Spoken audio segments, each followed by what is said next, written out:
Oh, yes, you're recording. Yep, everything's good. There you go, Laura. Everything's good? Hey, we're live. Some are identified. Yeah. All right, we're live. We're enjoying the meeting conference. Okay, 4 jobs.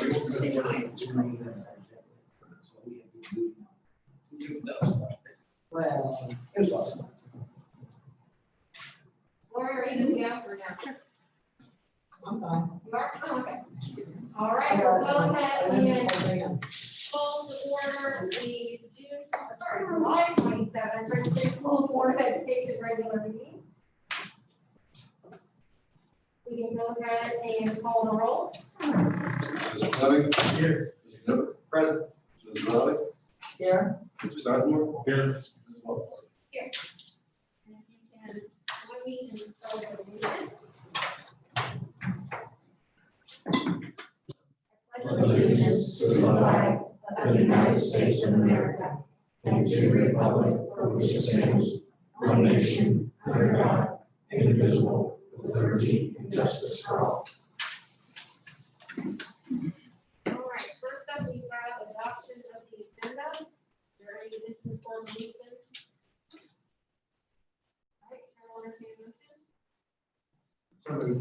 Mr. Nicker, in a second. second, Mrs. Raleigh. Mrs. Dufresne. Mr. Nibbler? Yes. Mrs. Riley? yes, Mr. Fleming? Yes. Mr. Sizemore? Yeah. Mrs. Walker? Yes. All right, next up, we have recognition of guests and public participation, and the chair does reserve the right to limit time on public comment. All right, hearing none, we will move to the first order of business, which is a presentation from Mr. Lacy and Mr. McFarland on our educational.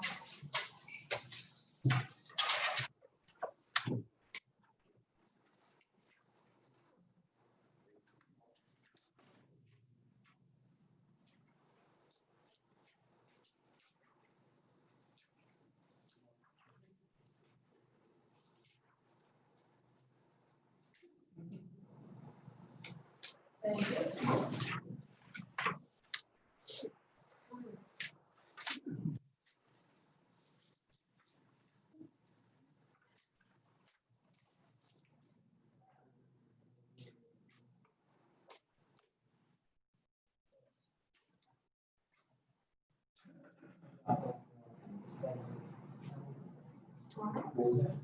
I'm just going to take this off so you can hear me. I'll put it back on when I'm done. Appreciate the opportunity to give you an update on our June 22nd presentation, which we laid out our reopen reset plan for the district. Obviously, a lot has changed in a month, so we want to update you on that. In the board agenda, we shared with you 2 documents. The first of that is the reset, restart, and reopen guiding document. You have seen that one before, but it has been updated. The second document is the Franklin City Schools 2020-2021 reopening framework guide. That's up here. Iterations of this document have been posted to the website prior to this date. As we update it, we update the most recent version. So you may have seen this already, but this is the most updated version of it. The first page of this document lays out the 2 instructional options that we had proposed at the June 22nd meeting, the in-person in-building and the remote learning. And this document for parents and for the community lays out both of those models. So, pages 2 through 6 lay out the in-person in-building and the remote option on pages 7 and 8. And what we did is we organized it based on expectations for students, staff, and for parents. That's how it's laid out. What I'm going to focus my presentation on is page 2, which I'll get to momentarily. Robin will speak on our present plans and where we are with the fleshing out the remote learning option. And then I know Dr. Sanders is going to talk about the district's mask or face covering policy a little later. So what I've passed out to you just now is a physical copy of page 2.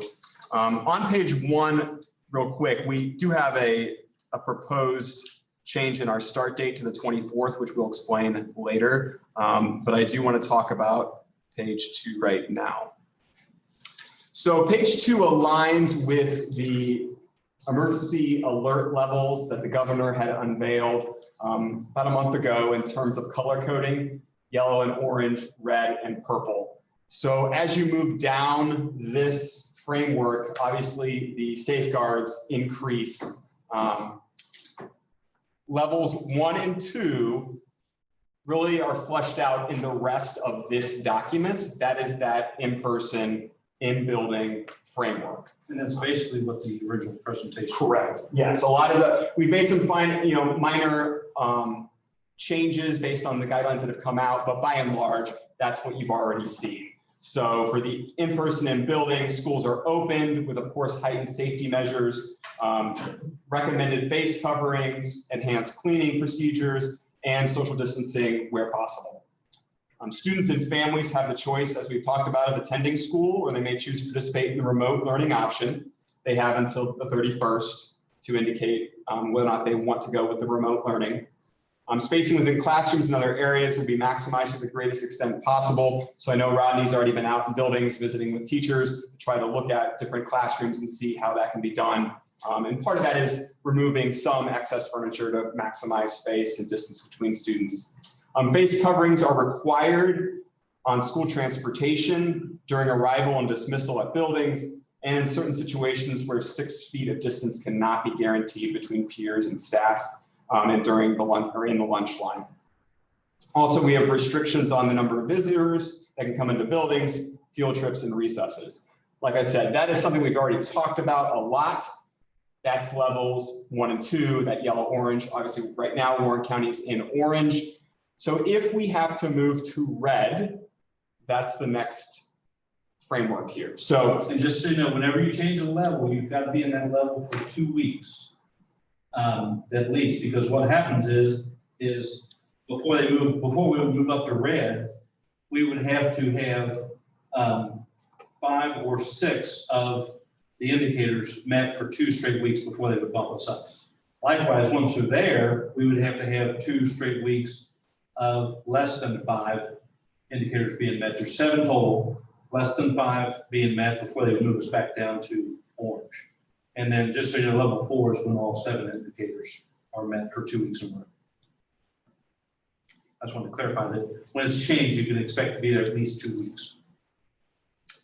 so for level 3, that framework will follow the basic outline of 1 and 2 with enhanced changes. So face coverings on a level 3 are mandatory for staff and students in all school settings.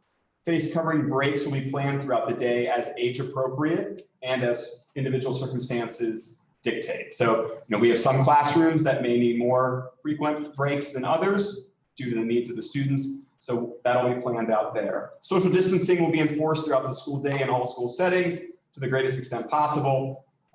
Instead of restrictions, though, we have no visitors come into the buildings. No vendors, no presenters, or volunteers will be permitted within the school buildings. No community facility usage will be permitted at the level 3. All meetings with non-school personnel will be held virtually. Unfortunately, our staff is pretty well versed with using Zoom and Google Meet, so holding virtual meetings will not be a new thing for much of our staff. And the district will follow any additional guidelines as they are given to us by the county health department.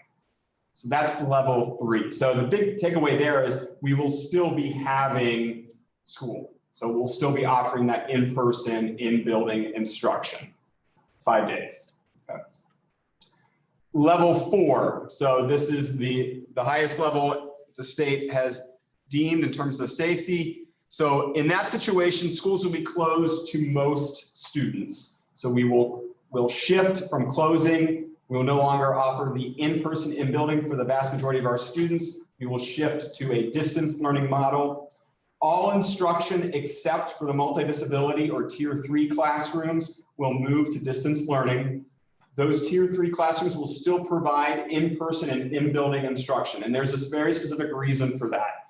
It is extremely difficult, as we found in the spring, to provide the necessary educational, social, behavioral, and emotional supports to our most complex students. So those are our students that have multiple disabilities, and I can tell you this, the teachers and the staff that work with those students really still want to make in-person work for those families because of those needs. So fortunately, if that is the only student population we have in the buildings, we're able to still provide the safe environment we need. Now, of course, a family could still say, I would prefer not to send my child in that environment, but we will still offer that for those select student populations.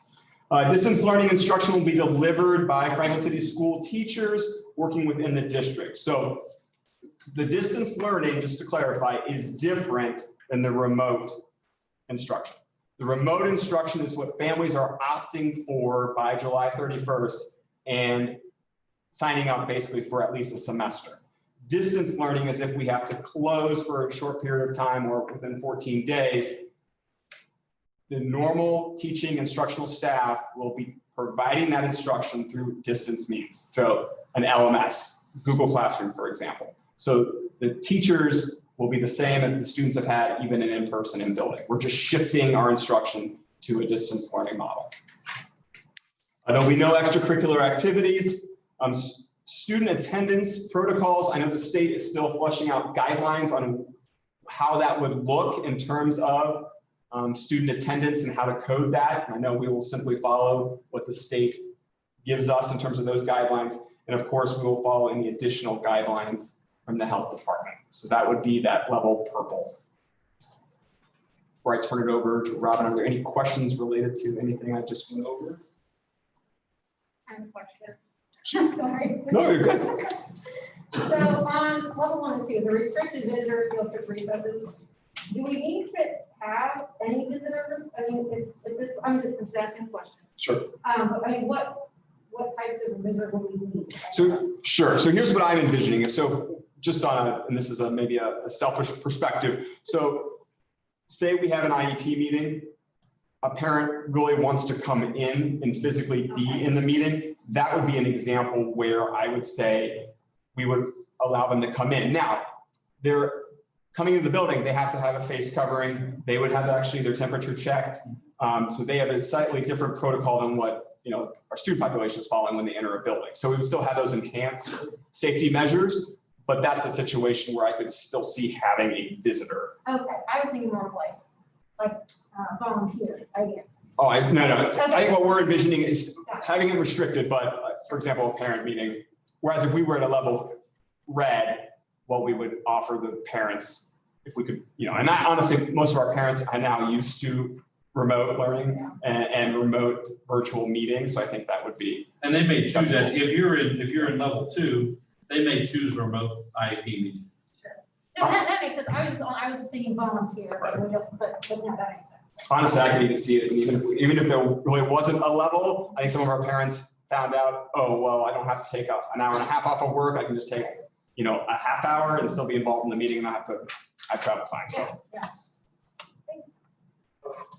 Any other questions?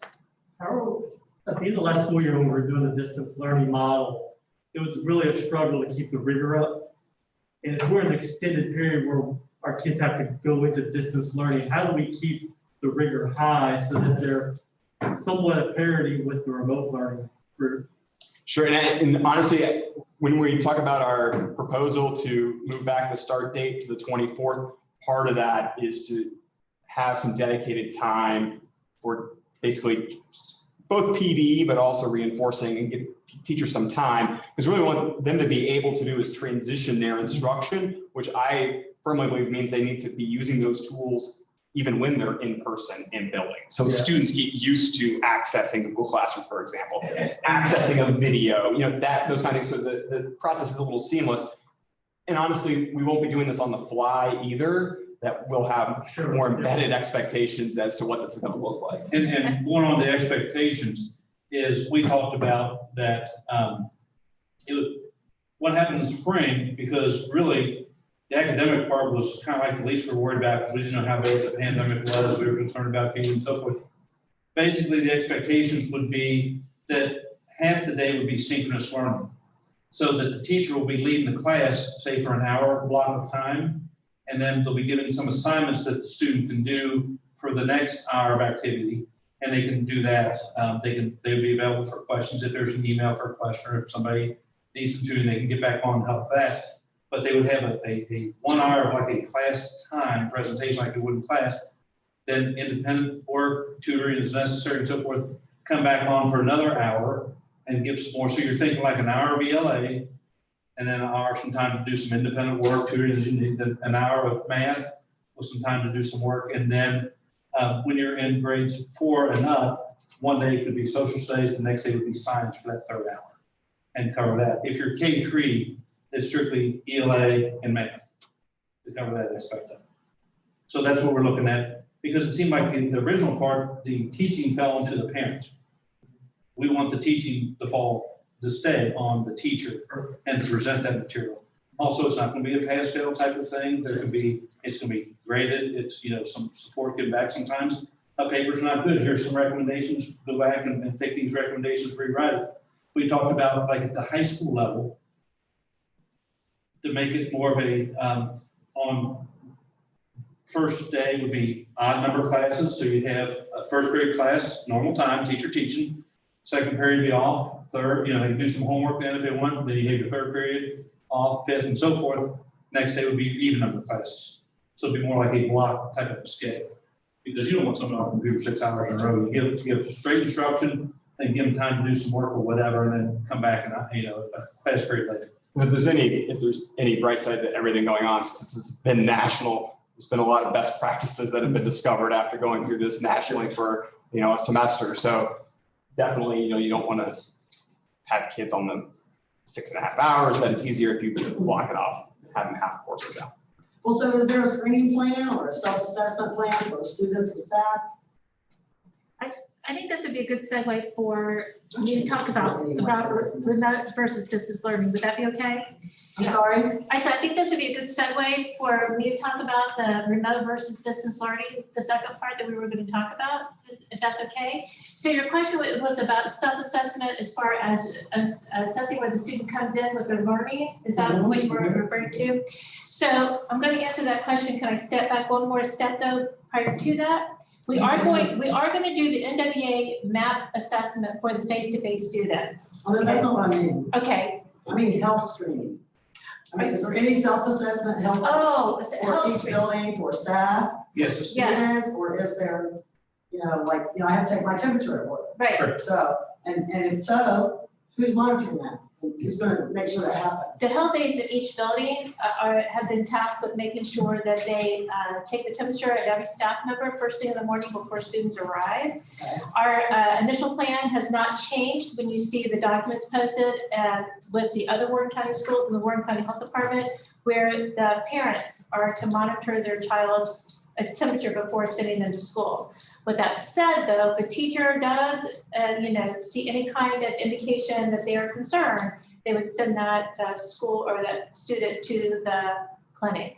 But that's where we are with both the Warren County Health Department and with the Warren County School. So we're gonna let the parents do the self-assessment of the students? That's what our plan currently has in place. Yes. And that does correspond and follow with the CDC guidelines that came out on Friday, where they advise not having universal screening at schools. Okay, so if you get a student and they come and they have a temperature, because a lot of them are going to, they come back with lice, Right.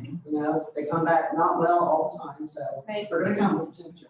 Do you have a plan to isolate them and where they're gonna be in each building? Each Yes. building has a well clinic And and what's a the ill code clinic. happen with them? Yes. Because I haven't seen any of that. The child, I thought that was in the reset restart plan where the first document, when we talked about the well versus the ill clinic embedded in that document, it's like 14 pages, but I'll give you the brief overview. So I'm concerned about a student in my class. I send them to the health aide in the building. They take their temperature, they determine they have a temperature. There would be a division, it'll look different buildings as far as, are there two separate spaces where a nurse can monitor? Or is it going to be like a plastic curtain taking the clinic and divided into two? like a shower curtain kind of that you see in like hair salons or whatever. The student with the temperature, the nurse would then follow the protocol of, isolating, masking, all those kinds of things, keeping it separate from the well clinic where I might have to go for like daily medication. Yeah, well, so they would have to like, still like go in the hallways and common areas to go to where it was. In order, when that child is first sent to the office and the temperature is taken, then in the clinic, then that child will be triaged into a well or an ill. Well, they don't have a temperature and maybe they need to be monitored. Ill side of the clinic, if they do have a temperature, follow the protocol of sending home, 70 days with fever-free and monitoring for symptoms. And there are special protocols before they come back. For example, we talk about usually the example of lice, which is perfect. For example, if somebody is home for lice, they're not allowed to use school buses and they're not allowed to get into school until they've been cleared by the health aide. That's the same sort of thing. If somebody has been sent home and they're isolated or quarantined, before they can come back into the school situation, they would have to be brought to school by their parent or guardian and then cleared by the school nurse or the health aide, depending on what building they're in. Well, it would be 14 days, no matter what. Right. And, but I Right. have a question. I on mean, that. Well, there's different that's things. That's what the Warren County Health Department. Okay, there's different says. things. There's 14 days, a no matter fever what. and symptoms, there's a fever, there's specifically protocol on when they would come back if they go home with a fever. If they go home, could you look that up? Yeah, it's on the If they don't have recent- a fever, if they're supposed to be home 3 days with no fever, that's without correct. using medication, which we have That's no correct. idea That's now. And that's in that red area on what page is that? Page 11, I believe? Yeah, it feeds from 10 to 11. Get off Yeah. my so you can see. Okay. On the reset restart document that was first given to you. Yes. Yeah, so I had a question about, yes, because it looks like there could be a possibility where somebody comes back after 10 days, not 14. It's, well, Like it's it's- 10 school days, which is 2 weeks. Oh, that makes sense. Never mind. It's okay. I was confused, like, why would it be? And school days and weekdays, you're correct. So I think Sorry that's about so generic, though, I'm not happy with that. It says like, if they're home 3 days without using fever-reducing medication, Right. they can return to school with their parents. Correct. But how do we know that? I mean, how do we monitor that, know that? Why wouldn't we just do the 14 days that was right? We could, if the board chooses to, we were just following strictly what the health department had said. The health department said that was fever only versus a different protocol of fever with. I'm reading, yeah, I have that. Yeah, and that's what we It did. says- That, But it says, only have a fever and or no other symptoms, correct. in any contact with an individual that has COVID, after they are fever-free for 24 hours without using, it says fever-reducing medication. So, there's no way to monitor that. Yeah, when we're showing you a line on the. So that's what I'm saying, there's no way to monitor that, so why don't we just like do the 14 days since symptoms first appeared and be safe? Depends on if we're saying a fever alone, I think I'm wrong, is a symptom. I can't understand. If, I think it depends on if we're saying a fever alone is a symptom. Yes. So, But kids are usually asymptomatic anyway. well, I'm not arguing, I'm not disagreeing, I'm just saying that's where this is, the difference between what this says and what you're saying, is what we consider a 14-day, symptom. If the board chooses, we can always go 14 days, but the fever is a symptom. So if I have like maybe just a common cold and I have a fever, but no other symptoms of COVID, they're saying, once you're over that fever, you may just have a common cold, you may not have COVID. Then that's when you can come back. So that's why you have those different levels. But you don't know if they're not tested for it, right? That's correct. That's correct. And like you said, fever is a symptom. Correct. I mean, so. I mean, if it's the board's desire, we could say you stay home for 10 days, 10 school days. That's crazy. We just took verbatim what the Warren County Health Department No, said. I think it's worth discussing, I mean. I disagree. I think it's overkill. And we follow the protocol that the health people come up with. It makes sense to me. I don't think it's overkill. I mean, my God, they've shut the whole country down. I don't think any of it can be overkill at all. Well, that's what the health professionals have come up with that recommendation. That's why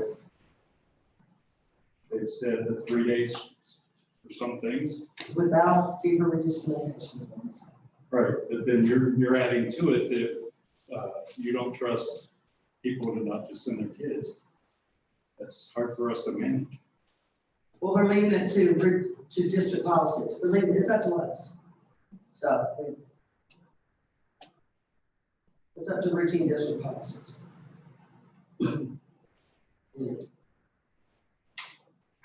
I'd rather err personally on the side of safety for all of the students than, take the chance of sending them back. No, I mean, I don't disagree with you. I think I need more time to think about it, honestly.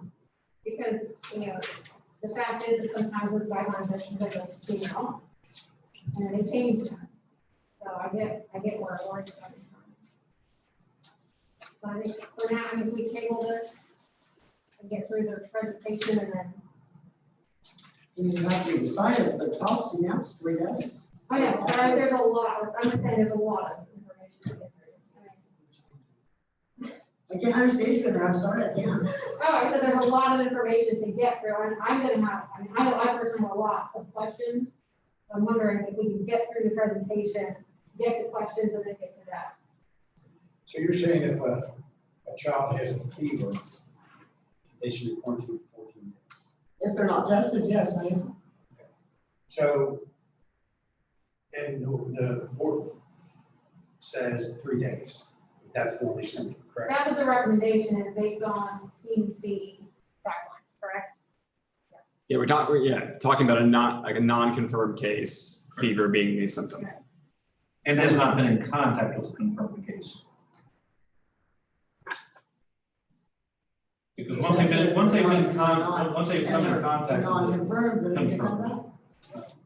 Well, I mean, Because because we're gonna test all the kids as they come in, No, they're No, not. that's not The parents are self-assessing. only if they say they have. Or staff members they have- worries, they look like they don't feel good or something. Then they would go immediately to the clinic. You know, trying to be, get tested, showing that it doesn't happen, you know what I mean? No. No.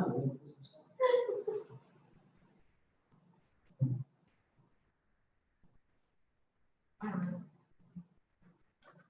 I mean, Well, I would recommend that we would go to 14 days, because we have no control over fever reducing medications, or knowing if the fever was asymptomatic or from the flu.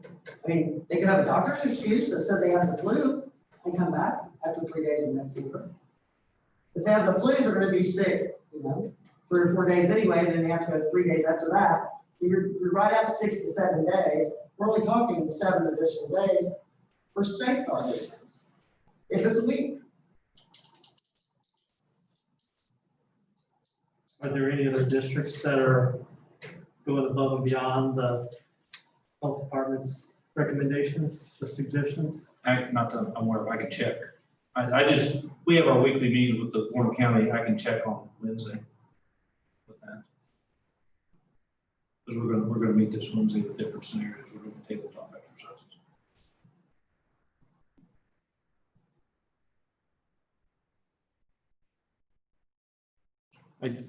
Based on what I read about the CDC that came out on Friday, I think there is a balancing between, of course, protecting safety of all students, while also not having a system that develops where students are missing 14 days. They come back for a day, they're gone for another 14 days. Right, yeah, 10 days, yeah, where the inconsistency of the instruction is compromised. So I think there is a balancing act going on nationally. But these are the guidelines that the county health department developed. And Warren County districts have subscribed to those. Well, if COVID is what they say it is, then it doesn't even matter about your section. And then we're like, putting all of the students on the list, I think.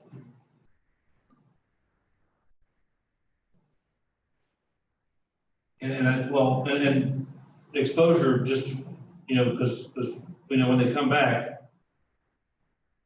is 15 minutes within 6 feet.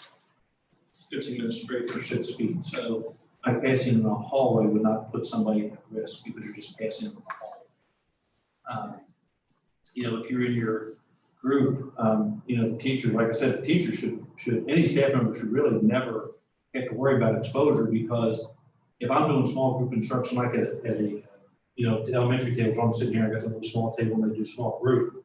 I have to keep that under 15 minutes and I send them back where they separate, then they're not considered exposed because they're not in 15 minutes together. And I think, you know, teachers do need to be cognizant of that and make sure they don't have people close together for longer than possible.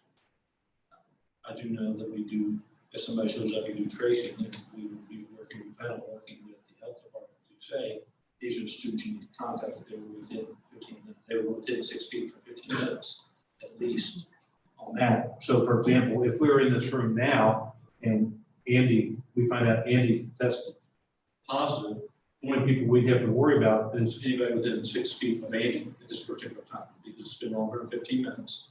So, you know, we would not have to worry about that. Well, on the Yeah, 15 minute but- rule is brand new. I was gonna say, That's they brand new. also, right, they also say if you cough on somebody and there's respiratory droplets, then Right. that's enough. So. But that's why the mask will fall. Definition is a little bit, it's a little Yeah. fast to lose. I mean, there's other ways. So I was just reading the Career Center's guidance here, and ours is verbatim the same as the Career Center's. Some is, The whole fever section is like verbatim the same words. yes, they have 1 to 2 county board meetings with the director of Warren County every week. Correct. That's where the changes come from. That's where the 15 minutes came in. They don't put, instruction of sports. It's not based on No, I was just, actual medical data. I'm just benchmarking what they collected here as part of their guidance against one other That is correct. document, and it's, you know, with regards to the fever, it's identical to ours, which is identical to the health department's guidance.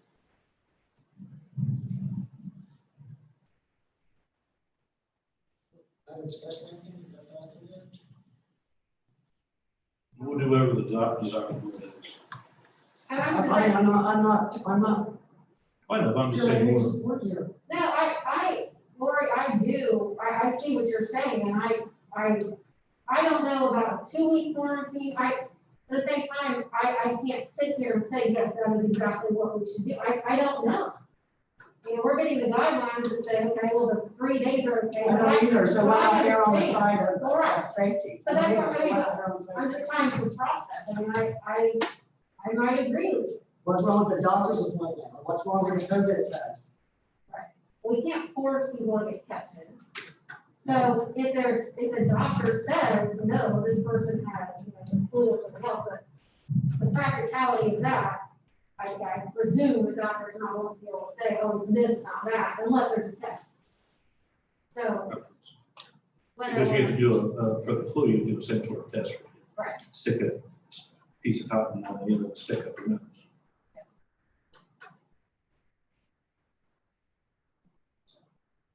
Like I said, the 15-minute rule is not like based on data. It's based on, instruction and extracurricular activities. So, And I don't know what does the rest of the board think? Like, Chris?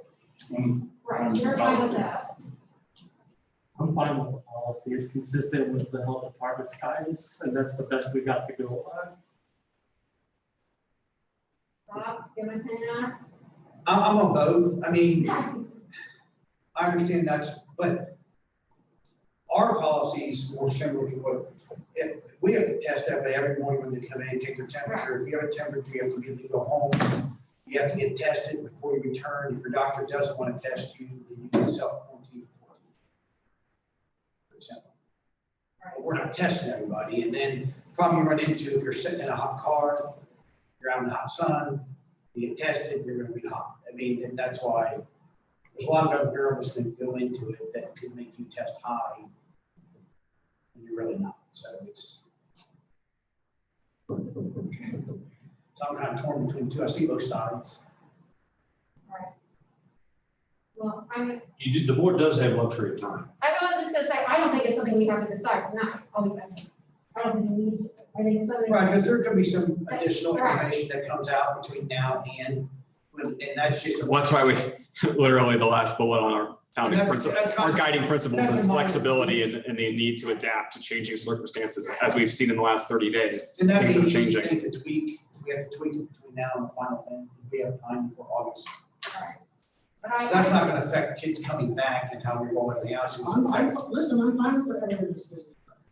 I I, just expressed my opinion, that's all. no, I think it's a good thing to look at. And if we can talk about it again at another meeting, a little closer, that's fine. I think that's the best way to go. One thing that Lori did say, I wonder if it makes sense or not as far as the health aid. If we have a kid who is potentially needs to be isolated, he's already been in a classroom, would it make more sense to take the health aid to them for an assessment rather than take them back through the hallway and to an office area that might have a collection of other folks, staff and We other? can definitely do that. We can definitely request that the health aide go to the classroom for the temperature check and escort the child to the We clinic. staff to do that. There you go. And then maybe they say, well, come on, honey, you're going Right. on now, Yeah. and take them straight out instead of, then that limits the number of places we have to clean, the number of other contact tracing that we gotta do. Because by going to the, just kind of thinking it out, by going to the classroom, if that child does not have a fever, then there's no problem. But if the child does have a fever and I went to the classroom to do that temperature check, then I escort them to the office, correct? Well, Is that what you're I mean, saying? at that point, you might want to just go straight outside with the kid and go out of the building. I mean, Well, that we would have to wait on the parent, we have to make phone Yeah, calls. right. But I mean, Yeah, the limit where they're going as much as possible. child would have to, mask up, assuming that they might already be mask up and then head to the office for calls. Just something to think about with that application, when and where we test to try to limit contact to others. Sure. Are you ready for an overview of the instructional methodologies where we have? Yeah. Sure. One thing before we move on. On the general expectations on this, the framework guide, the only thing I was gonna ask about is on this one bullet point, because everywhere else it says must, where it says students with temperatures over 100 should stay home. And it's a small thing, No, that's but important. in other areas it says must, I think that needs to be changed to must stay. That way it's very clear, it's not discretion. Yep. Good catch.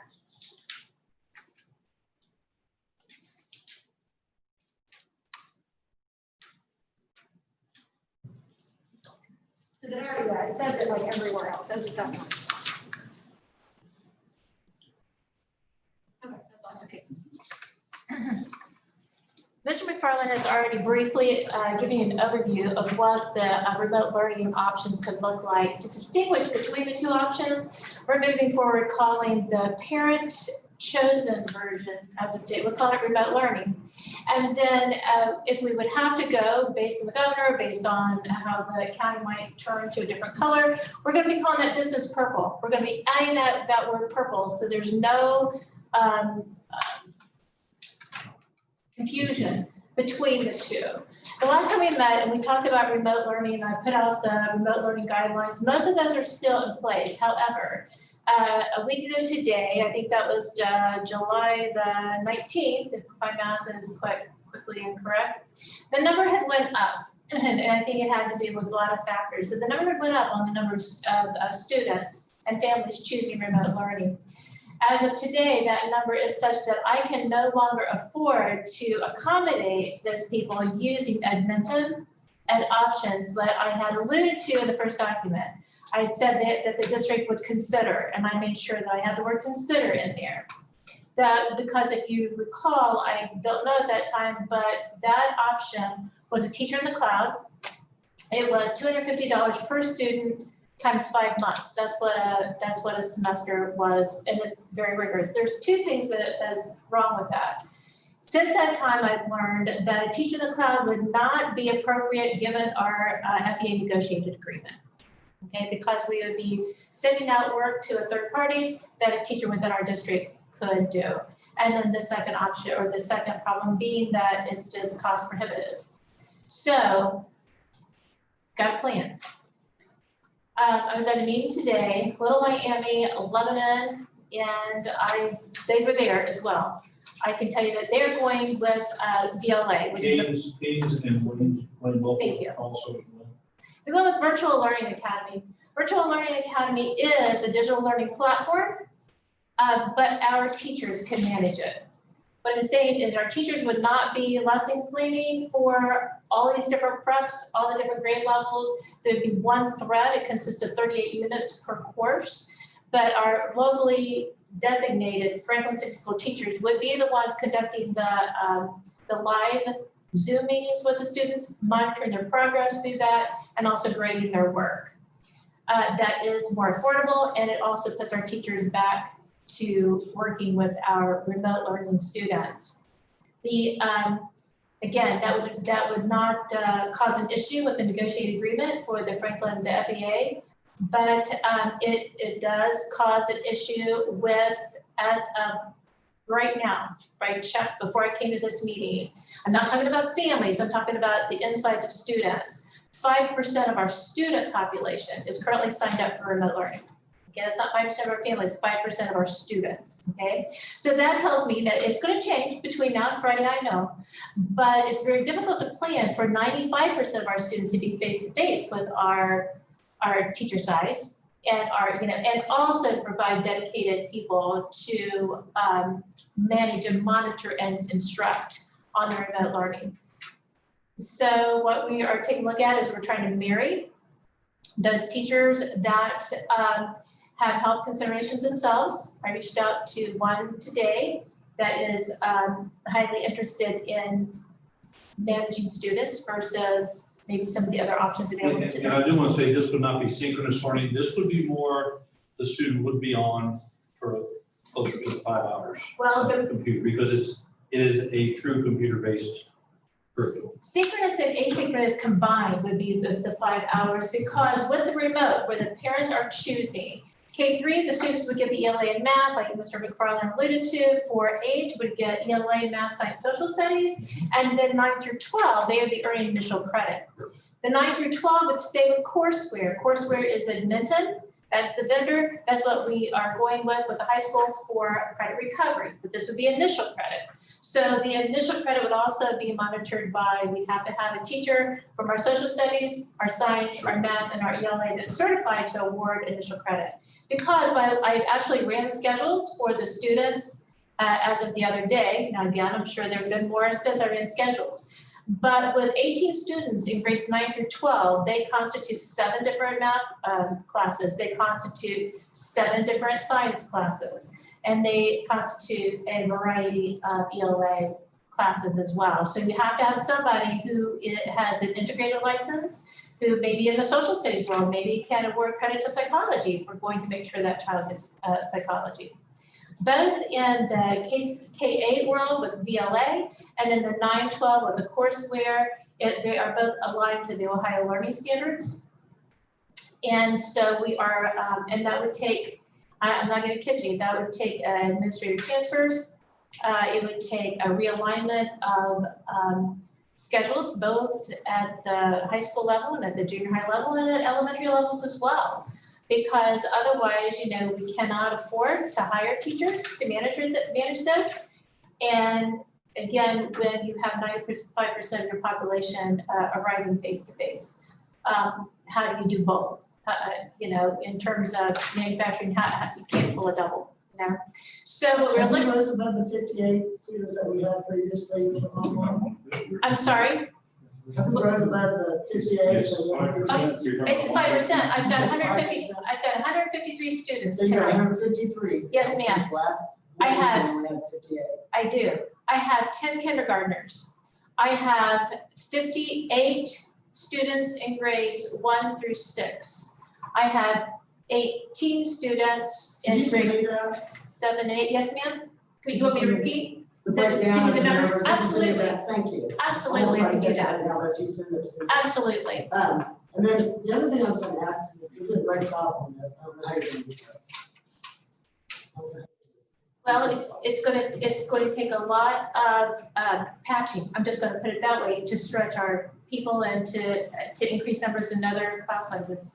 But I know a lot of parents are feeling, stressed by this Oh, yes. July 31st deadline. Absolutely. I mean, listen, we're even fishing this out. We don't even know what we're gonna do 14 days. So I don't want anyone after July 31st not to be able to be enrolled. Well, here's the issue with that, whether it was one program or the other, the bill will come due where I have to pay the tuition for, it's not just a site license. I have to actually give them the names of the students and pay by student for whichever, whether it's courseware, whether it's They will give VLA. an extension on that.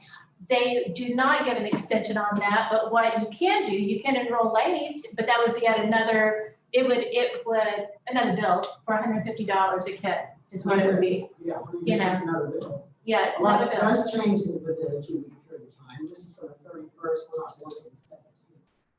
18th, correct? Well, we Well, have we're a hoping proposal, to we have soon another that proposal we're coming We're up hoping to later speed on. up even more, Yeah. but that would be at the pleasure of the board tonight. But I would say at some time, I have to know what that bill is going to be, so I know whether or not I can, what we can afford, where I can pull my teachers to monitor this. Does that make sense? Because Of course. Yeah, so- Money's always I know, makes sense. so We where, understand That's good. yeah, where I'm at right now is to be very lean. I would need 2 teachers to cover my K-3 world of students. I need at least, and I'm going with 2 teachers in my 4-8 population. That's still stretching pretty thin because that would be, I'm looking at, as of tonight, I'm looking at 54 to 56 kids. I'm afraid to say 54 minus 56, but that gives you a good, and I'm looking in the 9-12, I'm looking a little over 20. So now what the problem is in the 9-12 world though is that you have to be licensed to award that credit.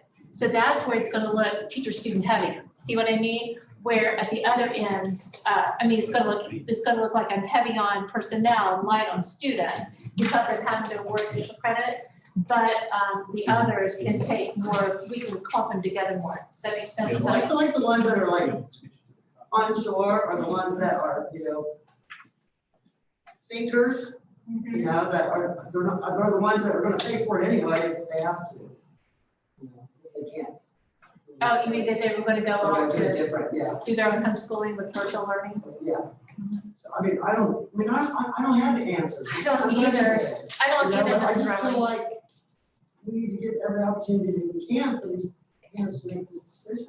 And This is a life-changing decision. And I totally agree. And on the other side with that, I still have to be ready for the 90+%. You know what I mean? And do I have enough teachers to cover that too? It's a dance. I'm not going to do it. What is like the drop dead date on billing and having to? Oh, they'll be happy to bill me. They'll be happy to continue to bill me. You know what I mean?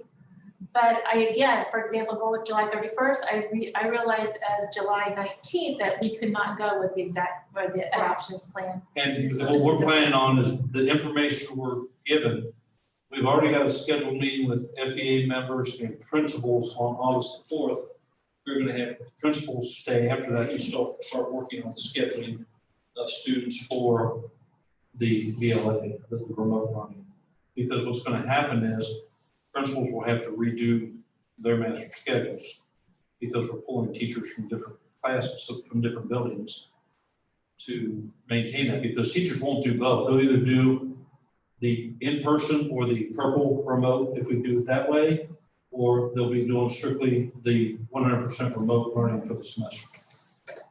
And another thing that we're still working through with the face-to-face instruction is I've got the team of professionals currently now working, because I've given them some of my thoughts on that. But how are we going to deliver instrumental music and vocal music, given that droplets when you sing can go 35 feet versus 6? And what are we going to do with brass instruments that have spit valves and wood instruments that have reeds? And where can that space be, at the junior high? It's very difficult. We might have some solutions for, we looked at the schedules for high school with guitar and piano and some of those other things.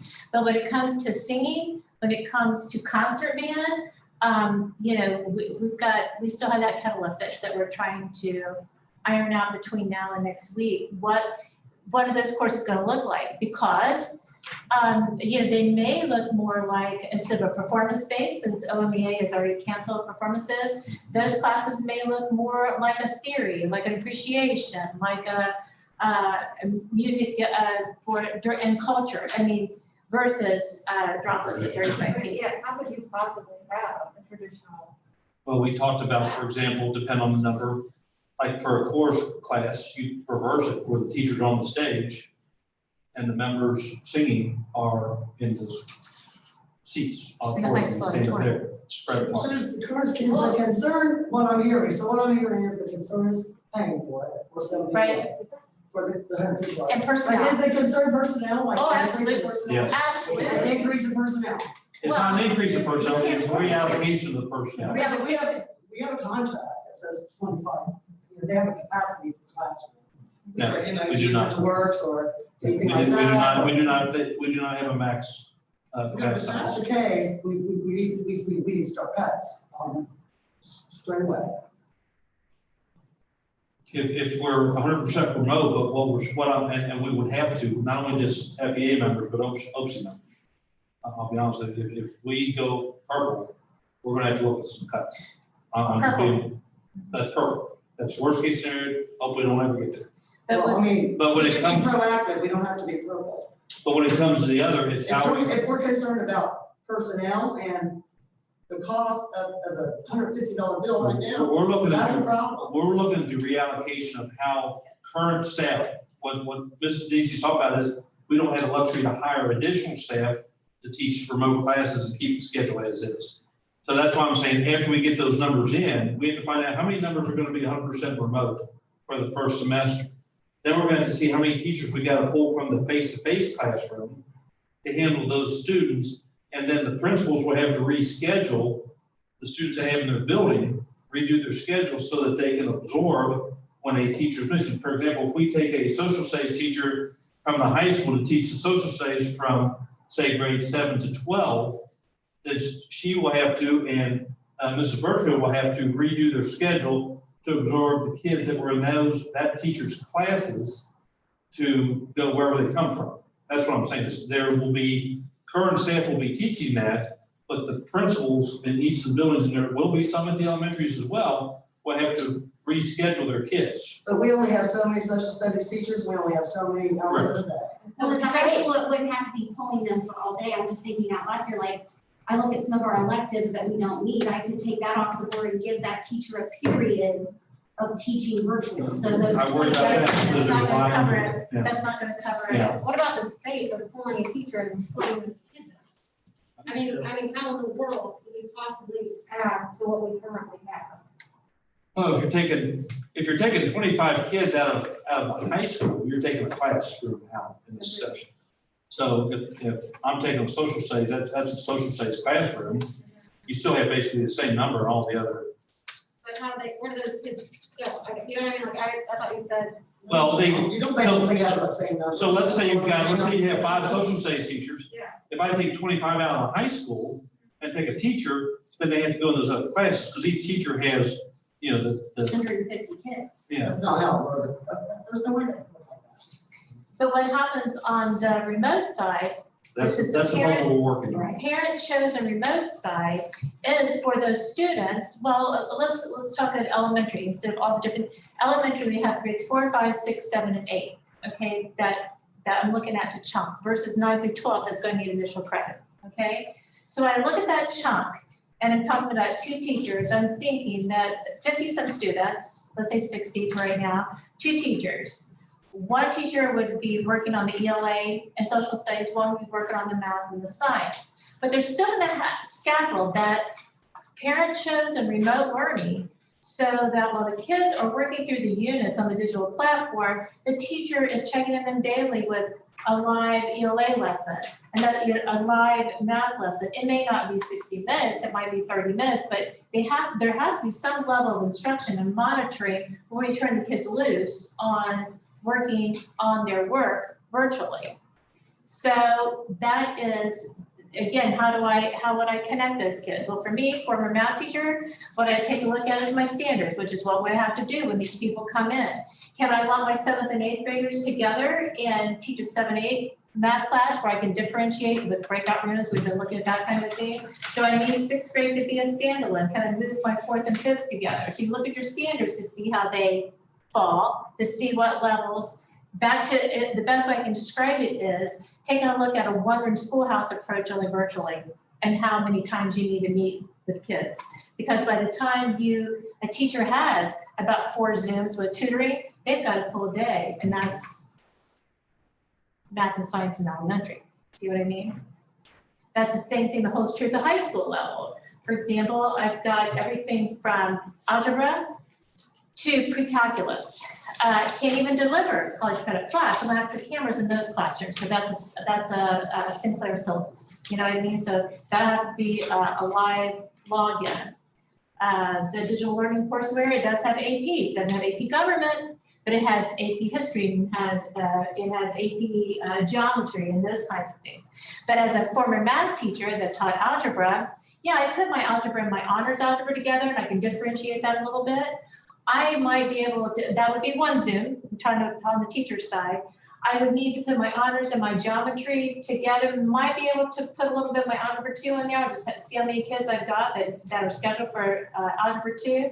When it comes to stats and it comes to pre-calc, again, I might have to lump those kids together so I can still see it, still see another class. So they are not just 1 hour with all these And when different she's talking kids. about breakout room within the Zoom, I can separate into groups, like this group could be working on this thing over here. I could be working with that second group in a breakout room and doing an instructional piece, and I can flip it. Then this group can be working, I can come back to this group that had been working on some things and do a check-in. So that's, for example, when you're talking about the stats and the pre-cal, the stats kids could be in one breakout room, the pre-cal could be another, and the teacher kind of going back and forth between the two, giving a mini lesson while this group's working on their assignment and vice versa.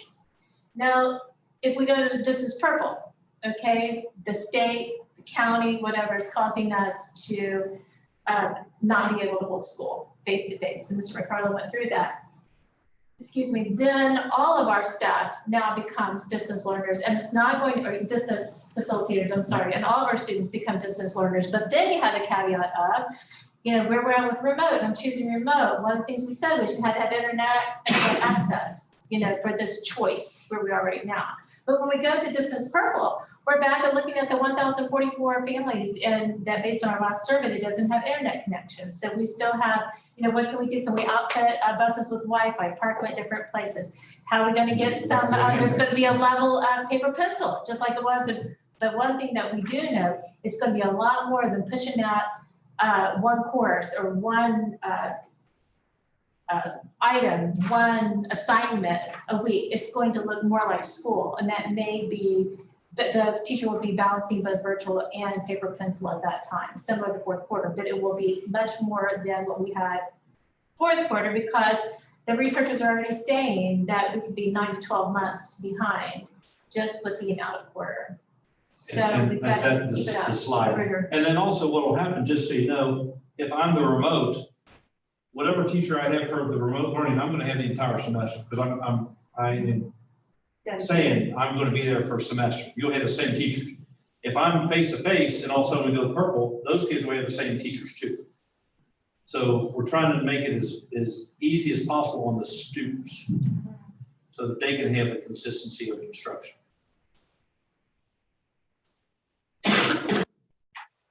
So that's what we're trying to balance. And so as far as extra time to get we don't care, extra time to get this year started, you know, my teachers that would be administratively assigned to remote learning for those students that are choosing, families that are choosing it, there's going to be a level of professional development and learning the platform and learning the units for that. Simultaneously, those teachers that will be working face-to-face, I want to get them by grade level, by content area. Let's pull those curriculum maps out and let's physically highlight what the power standards are. And they would have to have PD on the Zoom so And that on they Zoom can as go well, on yeah. and so it's going to. So So then, in order to maybe push that timeline out with all of this that we have to do, which is unbelievable to me. Have you considered what doing what facility other schools are doing? Well, we did have a Have you had more time to prepare? bring that some more I was bringing that up. And you just figure out what, because like, we're gonna take 25 from one the classroom, the high school, that's not my English teach. We, We only have so much social studies. And I was actually bring that up. And like, I know Valley View has, and Lebanon has, and Springville, I know Waynesville did, that's a lot of schools in our county. we were actually bringing up the idea of moving back to August the 24th. And that was gonna be under the new business under school calendar for 2021. As a recommendation, so we can get that professional development in. Do we need more time? I brought that up. Well, and Yeah. a couple staff members that are on social media would be really happy with that. Don't want to come back to school anyway. Would it pose that much of a problem? if Yeah. We moved it to. We might as well aim to leave, if they have a lot of money here, they. Because I know Wayne, like, Waynesville just moved theirs. Miami just announced they're not coming back to September something. If he did, he changed that since Friday when I emailed. I don't Right, know. respond. If Little Miami changed it, they changed it since Friday when I emailed. No, I said Waynesville. Oh, I know Waynesville is the 8th, that is correct. Little Miami was, I know that Lebanon moved it back from like the 10th to 17th, I shared that with you all when they were responding. I don't know if Springboro's going to do yet, they brought that discussion, Carlisle was originally scheduled for the 8th, was a construction. Valley View also has a heat issue, they missed a lot of school issues. And I don't know what the reason for them moving it, if it was heat, COVID, or what.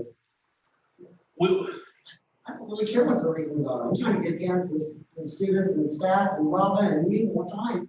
You guys are almost reinventing the wheel of education here. And then we haven't even talked about logistics yet. I mean, we haven't even gotten to what the classrooms look like, getting these dividers up in elementary, how many desks are gonna fit, we haven't even gotten to that. So, I mean, what do you think? I just can't imagine, like you said, getting all of this done. I mean, we're halfway through a presentation. And there's so much going on. I think a big part of it is establishing the deadline when you can make the decision Right. on, are you gonna be remote, because everything will trickle down from there. If we wanna give parents more time, then that's gonna back everything else up. As far as, what the staff would do, I'll be honest with you, as far as PD is concerned, I do think over the 24th would be what we need for professional development. I don't know what the other schools are doing between now and then. The 8th, I don't know right now, because on my computer, I look every day at what's going on in Warren County, and the number of cases are consistently going down. We may actually be out of orange by the end of the month. Who knows? I don't know, because I don't get to see all the indicators. I just see in the state the number of new cases, the number of hospitalizations, the number of deaths, and then I hover over, particularly, I look at Warren County, and that number seems to be going down. When's that going to go up? I don't know. So, it's kind of like the stock market. I don't know when to predict. When's the bottom out and going to start up? I just know right now the trend is the number of new cases is consistently going down. The trend is going down in Warren County. And if we wait, here's my thought. Athletics starts Monday. And if kids are out doing that stuff, I don't know why kids can't be in classrooms learning. I mean, my main thing is kids in classrooms learning. I don't know what we get by waiting, is what I'm saying. If I knew what the trend was going to be, I could give you a better answer. I can just tell you right now, the trend is going down in Warren County. I do think that the earliest we can start is the 24th. I do know we need time to redo schedules from those that want to go remote. And I do know that principals need time to readjust their schedules. I just don't know what we would be doing, in all honesty, with an extra, what would amount to 2 weeks without students. We don't have 2 weeks of PD. We could say, develop online lessons. Develop your lessons that can be delivered in person, but then online as well, like Mr. McFarland was talking about. They should be embedding this this type of a teaching strategy throughout the course, so that if something happens, we go verbal, it's not new to the kids, it's not new to the teachers. So they can have time to do some previous planning for classes. I think that would be what the majority of times looking for. We plan on 2.5 days of training for COVID. And having the health department and our school nurses deal with 2.5 days of training for COVID. That's why we originally asked for that additional. Then the request for tonight for 4 more professional development days was for the platform to give the teachers the PD and give them some time to get used to that platform and start their lesson plans and integrate the lessons. Right, and I understand what you're saying, but I think the difference between sports and in school is that one's outside and one's in. The second thing is, you know, there's no right or wrong answer to this point, we don't know, but just kind of playing devil's advocate what you're saying. You know, the other side is, what is the rush when we don't know exactly, you know, we're reinventing the wheel, like you said, we don't know where things are going to go. Would it be better to be 2 weeks out? So instead of the 24th, move it past Labor Day, in order to give a little bit of a cushion to adapt to whatever those changes may be. I mean, again, I'm just throwing these out. And as far as like the cases, I'm just looking, so I look, you know, we look every day, and I'm doing the same thing, there's just farther retainer. I mean, as of the 13th, we were about as high as we ever were as far as new cases go. And that was, you know, 2 weeks ago. So it's just, you just don't know where it's going to go. And a couple of things too. I mean, I agree with you quite a bit, because more and more schools I'm seeing moving it, as I'm Googling and asking how many schools are starting later. It's not just around here, a lot of them are. Now, to me, I look at it 2 ways. I mean, you can be first and everything goes right, then you're perfect. You can be first, and if it goes wrong, then you're bad. If you wait and go with everybody else, then at least you're doing the same thing they're kind of doing. And it's hard to compare sports, because if you read the OSA guidelines, it makes no sense. I can't shake your hand before the game or after the game. I can't shake your hand at the corn talk if I go out and tackle the crap out of you for 2 hours. None of it makes any sense. I mean, we got a burnt wing down here. Well, I was gonna say, I meant to add too, as far We as, got a burnt we wing have down here. a fire, I think it's been, on top of that, on top of how we get everything else logistics wise figured out. But also, what are you gonna have them do then if you push it back? I mean, I agree on both sides. I just don't know if you err on a sense of caution, or just to keep our plan the way it is. I mean, it's a tough decision. I figured whatever my recommendation is, period, I'm gonna lose with the community because someone will be mad. Well, yeah, I'm gonna be perfectly honest with There's you. not gonna be, yeah. I'm gonna be perfect, I feel like we're in a situation, no matter what happens, we don't win. I do know that it seems like the uptick seems to be around Columbus, because if you look at what happened last week, I believe there's 7, possibly 8 new counties that went red. They're all right around Franklin County. They were not in our area. I know Butler went down, which is good. I look at Hamilton, which is a big area, that's going down. Montgomery is in the same direction. I don't know. Like I said, if I knew what that line was going to do, I could give you a better answer. Well, the biggest problem too is nobody knows what's gonna happen when the schools actually be open. We Correct. don't have any data on that. That is correct. Well, I mean, there's And, some, I mean, Well, from and we kind of had other the countries, yeah. yes. conversation with something else, similar to what you're talking about, but the point was, when we were deciding what we were doing, yeah, the worst scenario if you wait, is people might be mad because you waited, but the message seems to say, hey, we're looking out for the safety of the kids.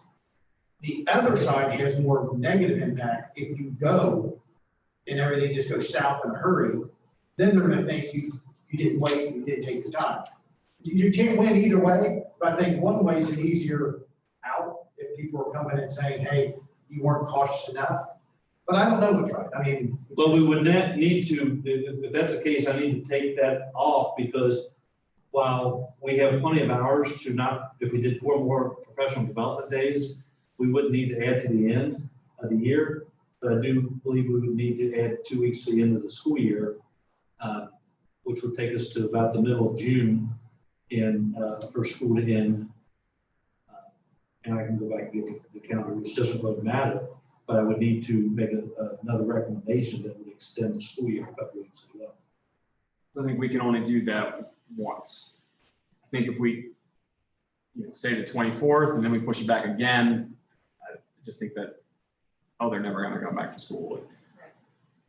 And obviously, we're still gonna have students that are going to, the Career Center right now, they may push it back, I don't know, but they're the 17th right now. So we will have Franklin students as of today, no matter what we do, who are in school. We also have students that attend satellite campuses in Mesa, and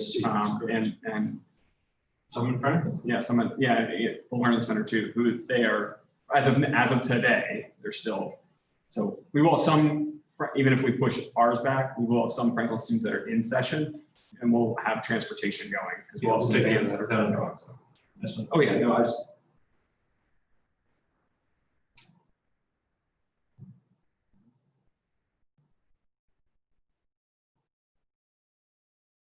That, I mean, we do have to make a decision on pretty quick. Do you have, Because the parents will need to make childcare. Right. do you have any questions for me in regards to instructional delivery models? I know you have a lot of things to consider this evening. Do you have any other questions in instructional models? If not, I'll take a seat instead of standing I here. did have one that was asked. Yes, People had asked me, so K-3, they've only got the 2 subject areas. Yes. And we talked about the 5 hours yes, being active. Is there gonna be enough content yes. for, okay? Because, and here's what I'm looking at, because you're talking about remote, people starting the remote. What I would plan for is that those teachers would make multiple contact within the day. For example, let's say that you and I were going to share the K-3 population. Let's say you say, I'll take the K-1, I say I take 2, 3. So I would be meeting with my 2nd and 3rd graders at, let's talk about ELA. I might need to have 2 Zooms, a 2nd and a 3rd, depending on the variance in the Ohio Learning Standards, or maybe I can lump them together. I would do some direct instruction via Zoom, and I would give them something asynchronous to work on, and maybe then I would come back in 11. And then now I'm gonna be doing mathematics, and I would be taking, they could upload things. That's another thing that's so difficult about this. I mean, they're gonna need, assistance in uploading their work into the system. And the system, the VLA system, counts not just time in the computer, where our teachers are taking attendance, because again, everything you read from ODE, they're saying 5 hours of this remote virtual in a combination of both on the computer and off computer, doing offline work needs to be comparable to a classroom. And 5 hours, well, I know I've taken a lot of flack off of that, and I continue to do so as a 5:45, but it has to be. My kids Yeah. at a faster rate, so what if Right, they're done at 4:45, are they gonna get docked? But here's the thing with that.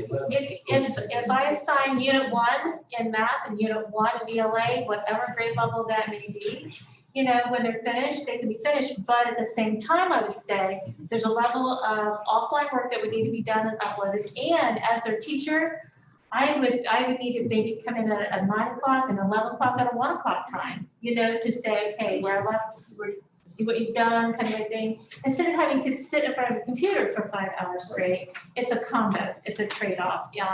I'll check back with you at 11, just making that time up, and see how we are.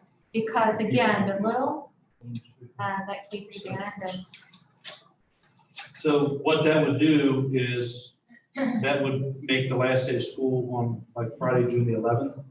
Teachers would come back and close on Monday, the 14th. My recommendation then would be to then bump back the teacher's first day, which would bump them back to really the 27th of August. Would they need them to be in sooner with? If you do that, I mean, for like, just like. I know. Like, I'm not saying like, bring them back in sooner, but you know what I mean? No, what I'm saying is, we only have a certain number of contracted days. Right, yeah. So if you don't, then, we run into problems with hours with kids, the number of hours they can be in session to get a year. Because you would basically be having the teachers in 1, 2, 3, 4 weeks and 2 days prior to the first day with the kids. And those are all contracted days that then you lose on the back end of it. And so I just want to make sure, whenever the start date is, everybody is ready to go and as prepared as humanly possible. Even if that means a little bit of overkill, you know, in logistics of the rooms, in the remote distance in person, what the hallways look like, because I know you, and the plan it had, you know, the 2 ways and it had stickers for the little kids for bathrooms and all that kind of stuff. So that we can try to minimize the risk of exposure as much as possible. Because we have one person test positive, that can have really big effects for a lot of people, including that person.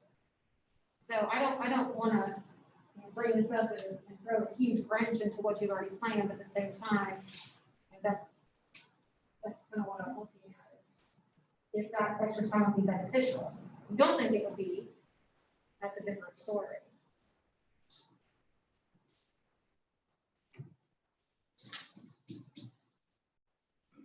It's not just you, I mean, you know, I'm just, I think it's a very good idea. I mean, I invite feedback from everybody. I like to be collaborative and hear, because, you know, you guys are the ones that are here. You know, I mean, And if we're worried about contracted time, I mean, the government, we just, you know, was helped on the overtime with classified, surely we could get help with contracted time as well. well, what I would do, the recommendation would be the teachers would report August the 27th. The students would start September 8th. The last day of school would be June the 11th, and then the 14th then would be the closing day for teachers. So that's how we stay within the contract with the teachers. Please? That would work. Yes, that works. And then the semester would end in January, please. We have to change graduation. Yeah, change We don't graduation. have enough instructional days, That's but correct. that's, That's, just putting that out there yeah, too. we'll do that. We can do that. And then basically the semester, instead of ending on December the 18th, would be closer to January the 15th, I think, which is not an issue. It's just backed up when the report cards come out and everything. Would we have the option of just redoing the schedule and filling in? I mean, if people are restricted on travel, we could take away spring break and nobody's, I mean, you're gonna sit at home anyway. You could back some of that up and maybe not impact graduation, like taking your, maybe President's Day, maybe looking at the winter break, looking at Thanksgiving break, doing some of that and getting a week back, or maybe a week and a half, slide it back the other way. Start later, but then not have so many breaks during the year.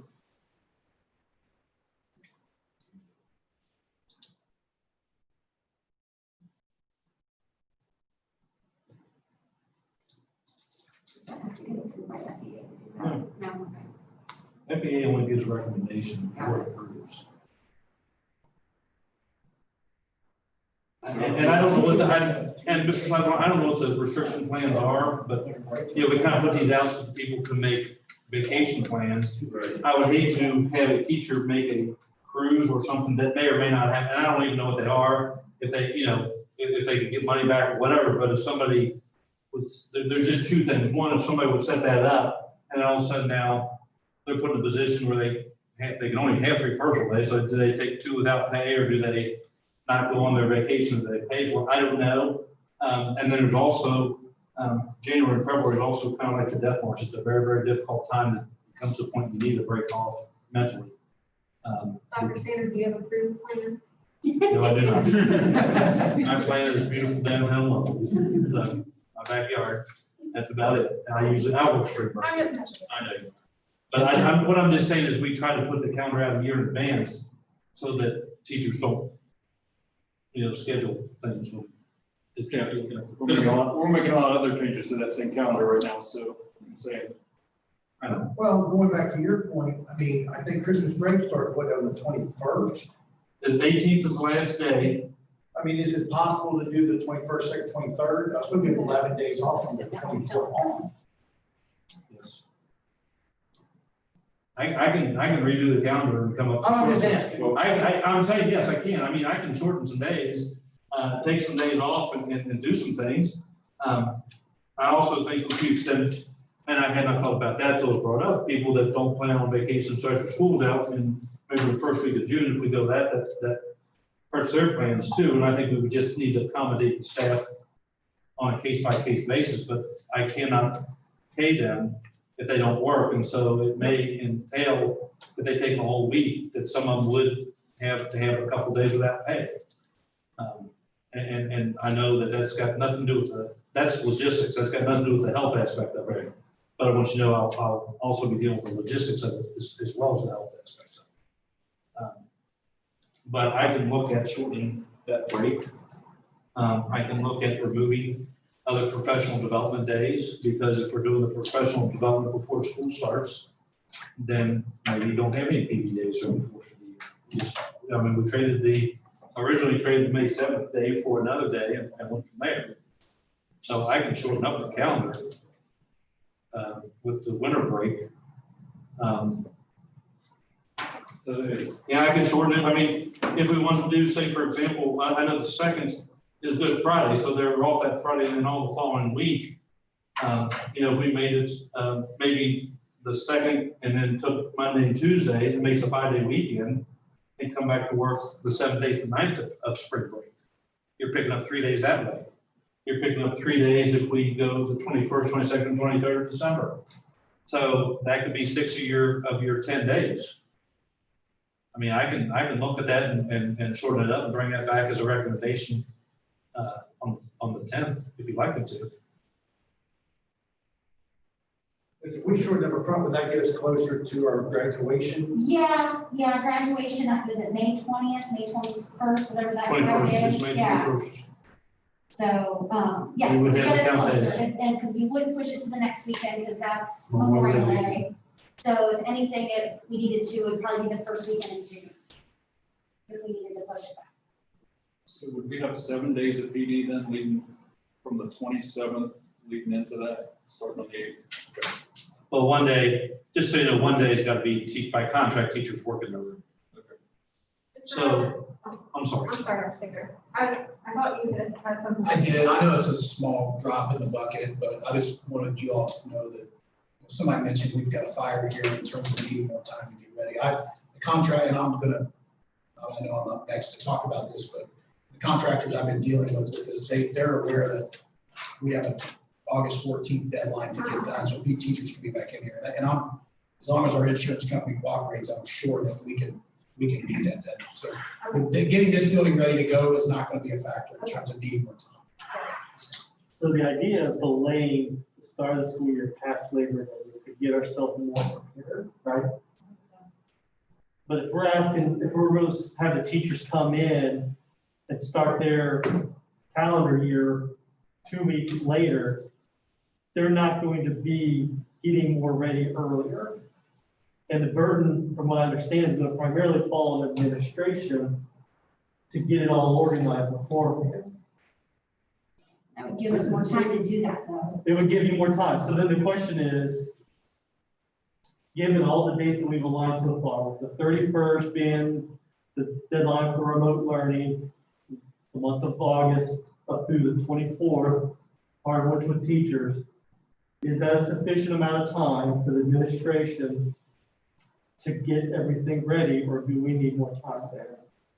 Well, if I could interject just a moment with that, I can tell you that if we go after Labor Day, and this is not a big deal, I just want to put it out there for consideration. I'm not necessarily going to be able to get my opening day presenter that's scheduled for August 3rd, no big deal, I can cancel that. Not necessarily going to be able to get my professional development presenters that I have scheduled for August 14th, because these people have been scheduled since like February, March, and everyone's been, that's no big deal, but I'm just saying that might look a little different as you're considering moving, if the teachers don't come until August, they will be the 27th or something like that. I can't promise that I can give the same kind of opening day professional development toward teaching better, you know what I mean? It will, and I realize that we're in the middle of COVID. And you may, we don't know. I don't know, I just want to throw it out there that it could look We don't know. completely different. And one of the things I would wonder is, what I wanted to see out there, we were talking about delaying teachers coming back on the well, students not starting until after Labor Day.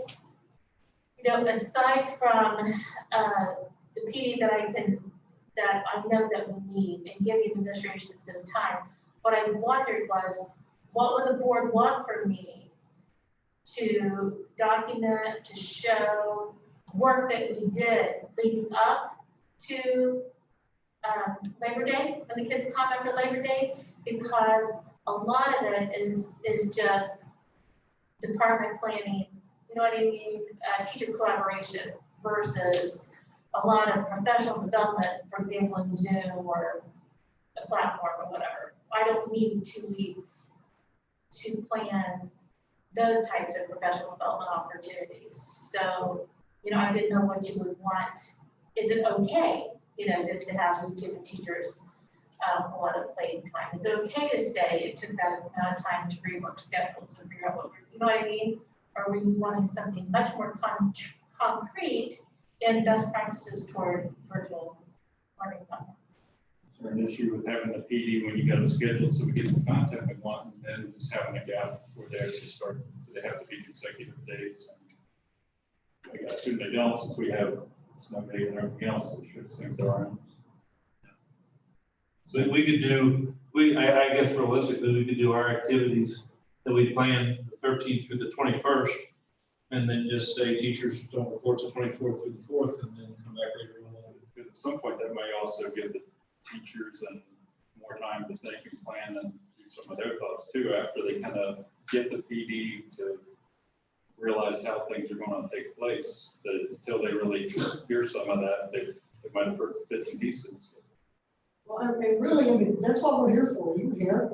We're here to get input Absolutely. to make changes. It Absolutely. may be inconvenient. We may have to like reschedule some stuff or do some different things. I didn't even mean to intimate that contract would be finished by the 13th.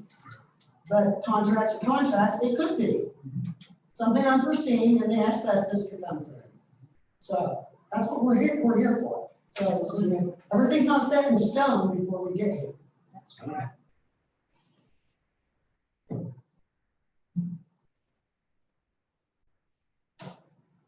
I still didn't hear why I say that the big topic would be ready by the 24th. Well, Mike, was the 24th, though, that was That's teachers start to date. start. There's a start date. 24th would be, the recommendation that is on for Students, item yeah. C is the first day students would come. I mean, it's already laid out. Right. Yeah. Somewhere in the middle, I mean, could you, if you're doing basically 7 days of PD, could you start the 24th with your PD with the same issues that Robin mentioned about may not get the speakers we want? Yeah, we can do the same things that we need to do in-house, which is get together by content, power standards, use our core tech team and our technology department to talk about platforms where we would deliver distance learning, because one of the complaints we got from families was so many different things to click on. If we had to go to Distance Purple, what that would look like as far as using Zoom and the parameters within Zoom, Google Classroom. Talking about it's not going to be just an hour, it's going to be up in the game. On the other side, those teachers who would have to be reassigned to the chosen remote learning, there's some things going on there too. So, yes, sir, I could definitely see 7 days as, you know, however you want to do It's that. just when the 7 days is. Yeah, Mr. Fine, to answer 7 your days question, is. I don't know that I can. my answer would be if the 31st is the 31st. Well, mandatory Then is yes. 4, correct? If we Is that the move law it back, for- then we move back to 20. If we The move board, back, if how we many, move how back to many days 20, do we have? we move back. Mandatory is 4, correct? The state requires 4. We have 7, Correct, we have 3 waiver days. and we reduced that. Yes, we did. Well, we reduced the number of early release days. Since I've been here, we've always had 3 waiver days. We've always had 3 waiver days / professional development days. What we did reduce was the early dismissals, or PDs, those 2-hour early dismissals. That went from 6 to 4. And we dropped the May 7th. That's We correct. dropped May. Well, the May 7th traded up. Right. Yes, that was a trade on it, but that was one of the 3 waiver days. that we had in the original schedule. And we kept the ones by contract at the end of the first quarter, and the one that was at the semester. And there's one there in March that is by contract. The reason we have the number on January 4th, and this is just, I know this is maybe not a good reason, but it's the reason, is at the end of the semester, when you deal with the Ohio High School Athletic Association has what I believe is unrealistic expectations that you have to have grades done within the week. But that's why we have that in service on the 4th, because they get teachers' grades done, so then they can do the checks, and by Friday the 8th, as we know, eligibility for the second semester. So that's why that January 4th, we always have to have an in-service day after the semester to be able to get grades done. And that's simply a logistical thing driven by that department, which I think is not necessarily a goal, but that's what we can do. So I'm not going to comment. It sounds like we can make it work if we're gonna push it back. I don't know that we need to hammer that out like this. I think we need to make that initial decision. Are we gonna push it back? Or are we going with the And recommendation? then I would reduce spring break, I would reduce winter break. To help pick up 6 days there and do the best we can. So if we reduce that, when are we planning, because I'm looking at Valley View's calendar and also Colorado's, and they're both starting on the 8th and they're finishing on the 4th. I thought someone mentioned we'd be here till the 11th. Correct. But they're finishing on the 4th. I can look and see what they are. I mean, That's not shortening it, that's not shortening anything else. That was just straight number days, taking so many off the front, adding them to the back. Right. But if we take spring break and Christmas break, then yeah, we can make those days up. Well, I mean, Valley View somehow still has spring break the same length as ours, and Christmas break. I would add the days in. Just so you know, they may not go the same number of days. Here's what happened. When we asked for new money back in 2014, the state went from days to hours. And what happened was, and I think a lot of people thought, well, that's great, we'll never have to make a snow day, because to be perfectly honest with you, we could probably have 25 snow days and still have the correct number of hours. But we all talked about, as a board, that it's kind of hard to ask for new money from the district, from the community. And we're gonna say, okay, teachers, if we have 10 snow days, we're never gonna have to make it up, because by the state, we wouldn't have to make those 10 up. But our community is given the money to pay the teachers the salaries the same, no matter how many days they work. So we did a contract negotiations with FBA right after that, and that's when we kept it the same. That if there were 5, we had 5 family days, just like we traditionally had, and on 6 we would make it up, which we do blizzard bags. That's why we always ask for blizzard bags. That's 6, 7, 8, but they're still school days. So if you went by hours, we could greatly reduce it. But I look at, we didn't want to do that right away for more money, and then we give them, less days of school. Plus, our students need as much as we can, and I don't want to shortchange our students and drag down the achievement. So what I'm saying is when they do that, they could potentially have less instructional days than we do. What I'm trying to do is keep as close to normal the instructional days we would have on a normal year to give our children the benefit, because as Mrs. Denise said, what the stats say, usually summer slide is 1 to 3 months. But because we quit a year early, it's 9 to 12 months. So people going into 4th grade, many of our students, particularly if they did not have the internet and the things to do stuff online, but were doing handouts, they're probably entering the 4th grade with the same basic knowledge as 3rd grade. And we need, teachers are so important, obviously, that's why we pay them what we do. So we need the kids with our teachers to help close that gap. I don't want to take a chance of having fewer instructional days and losing this, because it's not going to be the kids with the internet and the parents that are supporting and all this other stuff. It's going to be the kids that are economically disadvantaged that are going to get further behind. No, and I understand that. My only thing is, like you mentioned, shortening spring break. If you make it a 4 day instead of a week off, you're gonna get more flack from that than you'll anything. I'm just telling you right now. People say I'd rather stay a day in June than to be off 4 days of a week, the first week of April. I think there's 11 states right now currently, that if you visit them, you're just self-quarantined for 2 weeks. So, I mean, I can't believe this is a pandemic. I really don't.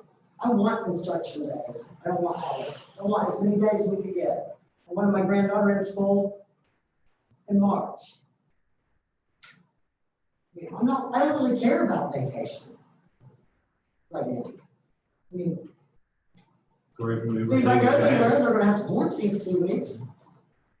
Is there an in-between option where we start on the 24th in a distance learning model like Middletown's done, where we can kind of iron out all these kinks associated with distance learning and slowly get ourselves into a regular school rhythm? And then when teachers have to deal with kids out because they've got COVID and they've already kind of exercised those muscles for a couple months with the distance learning? That would be. Actually, I think it would be more difficult, Mr. Fleming, only because we've got 1,044 students without the internet. And those first 5 days, they're gonna be difficult for those students. But it's a possible scenario It that is we're gonna possible. face in the school year. I understand, but I think once you get into a rhythm of things and the teachers get to know the students, because right now you're talking about, you know, your son's going in the 7th grade. And odds are he hasn't had any of his teachers and his teachers don't know him. So what you're doing is, you know, I don't have that relationship to know where Ethan is. But once I get going and I'm face to face, then I know, one, does he have internet connection or not? If not, where is he academically? That I can give him work that's more on par with him, so I'm not wasting his time. But when I get him first thing in the year, I don't know if he's the valedictorian or the anti-valedictorian. But either way, if we're talking about the 24th versus the 8th, it's only 2 weeks. So we, you know, you'd be online for. No, I was just saying for the 2 weeks period, I think it'd be difficult to start the year that way because you don't know. your No, I agree, students. that's what I'm saying. I'm just trying to find an in-between from totally blowing up our calendar And and Middletown, being ready. Mid- I'm trying to see if there's an in-between is all I'm asking. Middletown got a lot of CARES money. They ended up, you know, we lost money between the budget cuts and then what we got from CARES. We were hurt. Middletown came out a couple million ahead. So they have the money that they could buy Chromebooks and hotspots for all their students. We don't have it. I'd love to have that luxury. If we had that luxury, we would have done that 6 months ago. I'll be honest with you, but that's something that they have that we don't have. So they don't have to worry about that number. Now, I know Governor DeWine said he's signing orders, given $50 million to do that, to help with the digital divide. But to be honest with you, we ordered our Chromebooks in early June. We're not going to get those till August. If we would have waited, and thank goodness, if we would have waited till July 1, those Chromebooks aren't coming in till the end of September to the middle of October. So Governor DeWine can do that now. He can put out then a 30-day RFP or maybe make an emergency and you get 2 weeks. But that stuff's not going to hit the ground, I don't think, until January. By the time they order, and by the time they would come in, would probably be a January delivery date. So. Dr. Sander, I took a look at the 2021 calendars. Carlisle has 176 instruction days and Spring Row has 171. So while their calendars look a little parallel and days off, when you look at their quarters, they have that on their website. So that they're, you know, from 171 to 180, there's a 90 differential on it. From 176 to 180, it's a 40 differential. This kind of help. We're trying to figure out where those days are coming from. And I don't know if there is an in-between between blowing up the calendar and pushing that. I think it's a matter of what's the safest option? What's, you know, what will put us in the best position to get kids back in the classroom for those that choose to do that. And if that means, unfortunately, screwing up the calendar we have in an unprecedented time, I hate saying it over and over again, but it is what it is. We might have to screw up the calendar. And that's fine. I mean, so far I haven't heard a single person commit to being ready on the 24th even. So, and I was trying to find some option that might give us. I did if we hold the 31st. Things are gonna hold. If we want to extend the time where people can say to remote learning, then we cannot make the 24th. We've got to have some time. Yeah, I think we should hold that date firm, no doubt. But I don't know as far as, you know, like I said, I don't know what the trend is Nobody does. in that.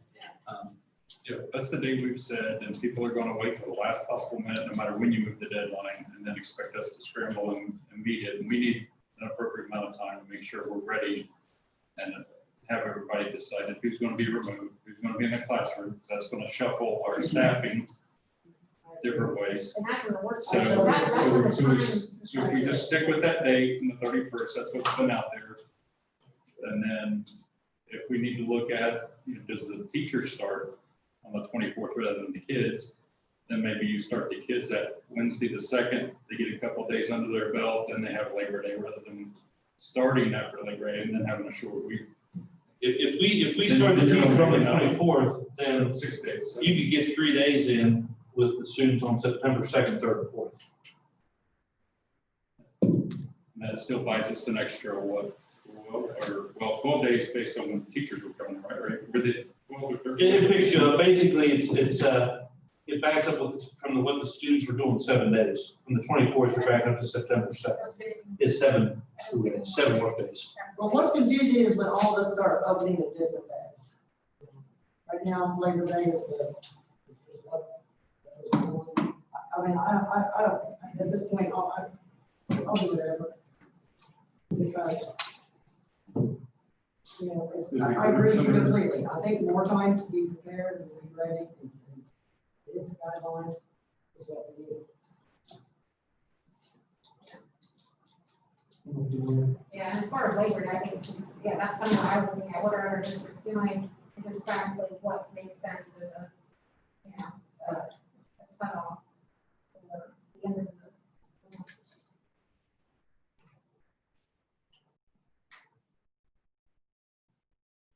Labor Day is. Well, I mean, is that what we're wanting to do? I'm fine with that. Fine with that. Talking about Labor Day, the day after Labor Day for the kids, but you're backing up. Yes. Or backing up teachers ahead of that. Yeah. Yes, But we yes. could talk about coming back a little bit on 3 days in. That's up to you. I just heard 3 say the 8th, and I mean, we'll do whatever. What did you hear? 3 board members say the 8th. I didn't hear from 2, but I did hear 3 say the 8th. That's fine, that's good. So, I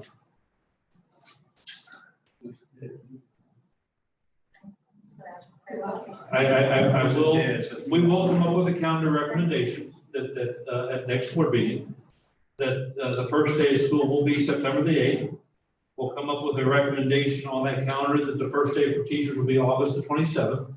I will look at developing a calendar that will shorten, and Mr. Nipper, I know I'll get, but I'm gonna lose anything, I'm gonna lose anybody.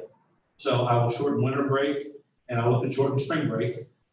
And we'll go from there. Because I think if we can pick up 3 days there, we can pick up 3 days at spring break. Like I said, we're already off the 2nd for Good Friday, and we just come back the 7th, 8th, and 9th, we can pick up 6 days. That may be enough. We'll have to count days to see if we're close enough for the high school graduation to be the same. And we will just have to come back after Memorial Day and finish up. And we will not have professional development days. The one thing I would ask that is that after the semester, because I had to relook at the semester, that we do keep that in-service day where there's no students, because we do have an in-service then. 90 minutes by contract is a records day to the teacher. So even if we had school, we have to give them 90 minutes to do grades. And that's what allows us to do semester grades and get our students in good shape for the Ohio High School Athletic Association for having athletics at that time. Do we need to go ahead and pick the start date now? Their next board meeting is the 10th. Yes, that's what I'm saying. If Yeah, I mean, there's just so. we can, if you want to pick the start date as the 8th now, and the first day for the teachers on the 27th, that motion and second and the vote can be done today. We can advertise that beginning tomorrow on social media all over the place. And then the calendar itself could then be on, for approval. We don't necessarily have a first read, but we can go through it. And if we want a first read, we do the first read on August the 10th. If we want to go ahead and approve that calendar at that particular time, then the board has the right to act. You don't have to have a first read on it. You can actually read, discuss, make any decision, any changes that you'd want that particular time and approve at that meeting. So then the rest of the year would be taken care of by the 10th. But if you approve those first two things, we can take care of those tonight and get that advertised to the community and to the staff.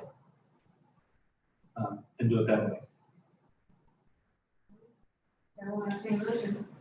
Hold on. And my only thing, and I'll bring it up again, I'm just gonna make sure, I'd rather add 2 days to the end, find 2 days somewhere else, than take it out of spring break, because that's all in April. We roll around in April next year, this could all be gone, we don't know. And I'm just. And I'll leave the spring break. I'll shorten Christmas break. It doesn't affect winter me, break. because I don't have any kids in I school. don't know, but I will shorten winter break. I will not shorten spring break. That's your all's desire. That's up to the rest of Madam that. President, are you entertaining any motions for, I just think it's for kids who are, graduating, potentially finishing up, going to school, or getting summer jobs. I just think it's better if we finish closer to time and give up spring break. That's just my opinion. And I'll be perfectly honest with you, the ones that want to take spring break are going to take spring break anyway. I mean, I'll just be honest with you, Mr. Nipper, I mean, if Ron Family's made plans and I've already got the reservations I paid for, they're going, and I'll write you a note that they're not gonna be there. so I will, make a motion that we start having the beginning of school on September 8th. And at this time, the close, I don't know the close right now, not close date. but the first day for teachers to The report first that, day for teachers would be September, August 24th, 27, 22nd. yes, 27. Do we want to amend the resolution for the school calendar to do that, with that facility? But if they go ahead and do this, I'm gonna pull that, I'll pull that calendar. Gotcha. Well, I just thought we could. amend it. Yeah. Okay. We can take care of it now since it's a discussion, and we can do that. So I make that motion for the school start September 8th this year, to the 2020, and then, teachers' first day would be August 20, or September, August 27th. August 22nd. Okay, 27th. so we have a motion to move back the start date for students to September 8th and move the first date for teachers to August 27th. Is there a second?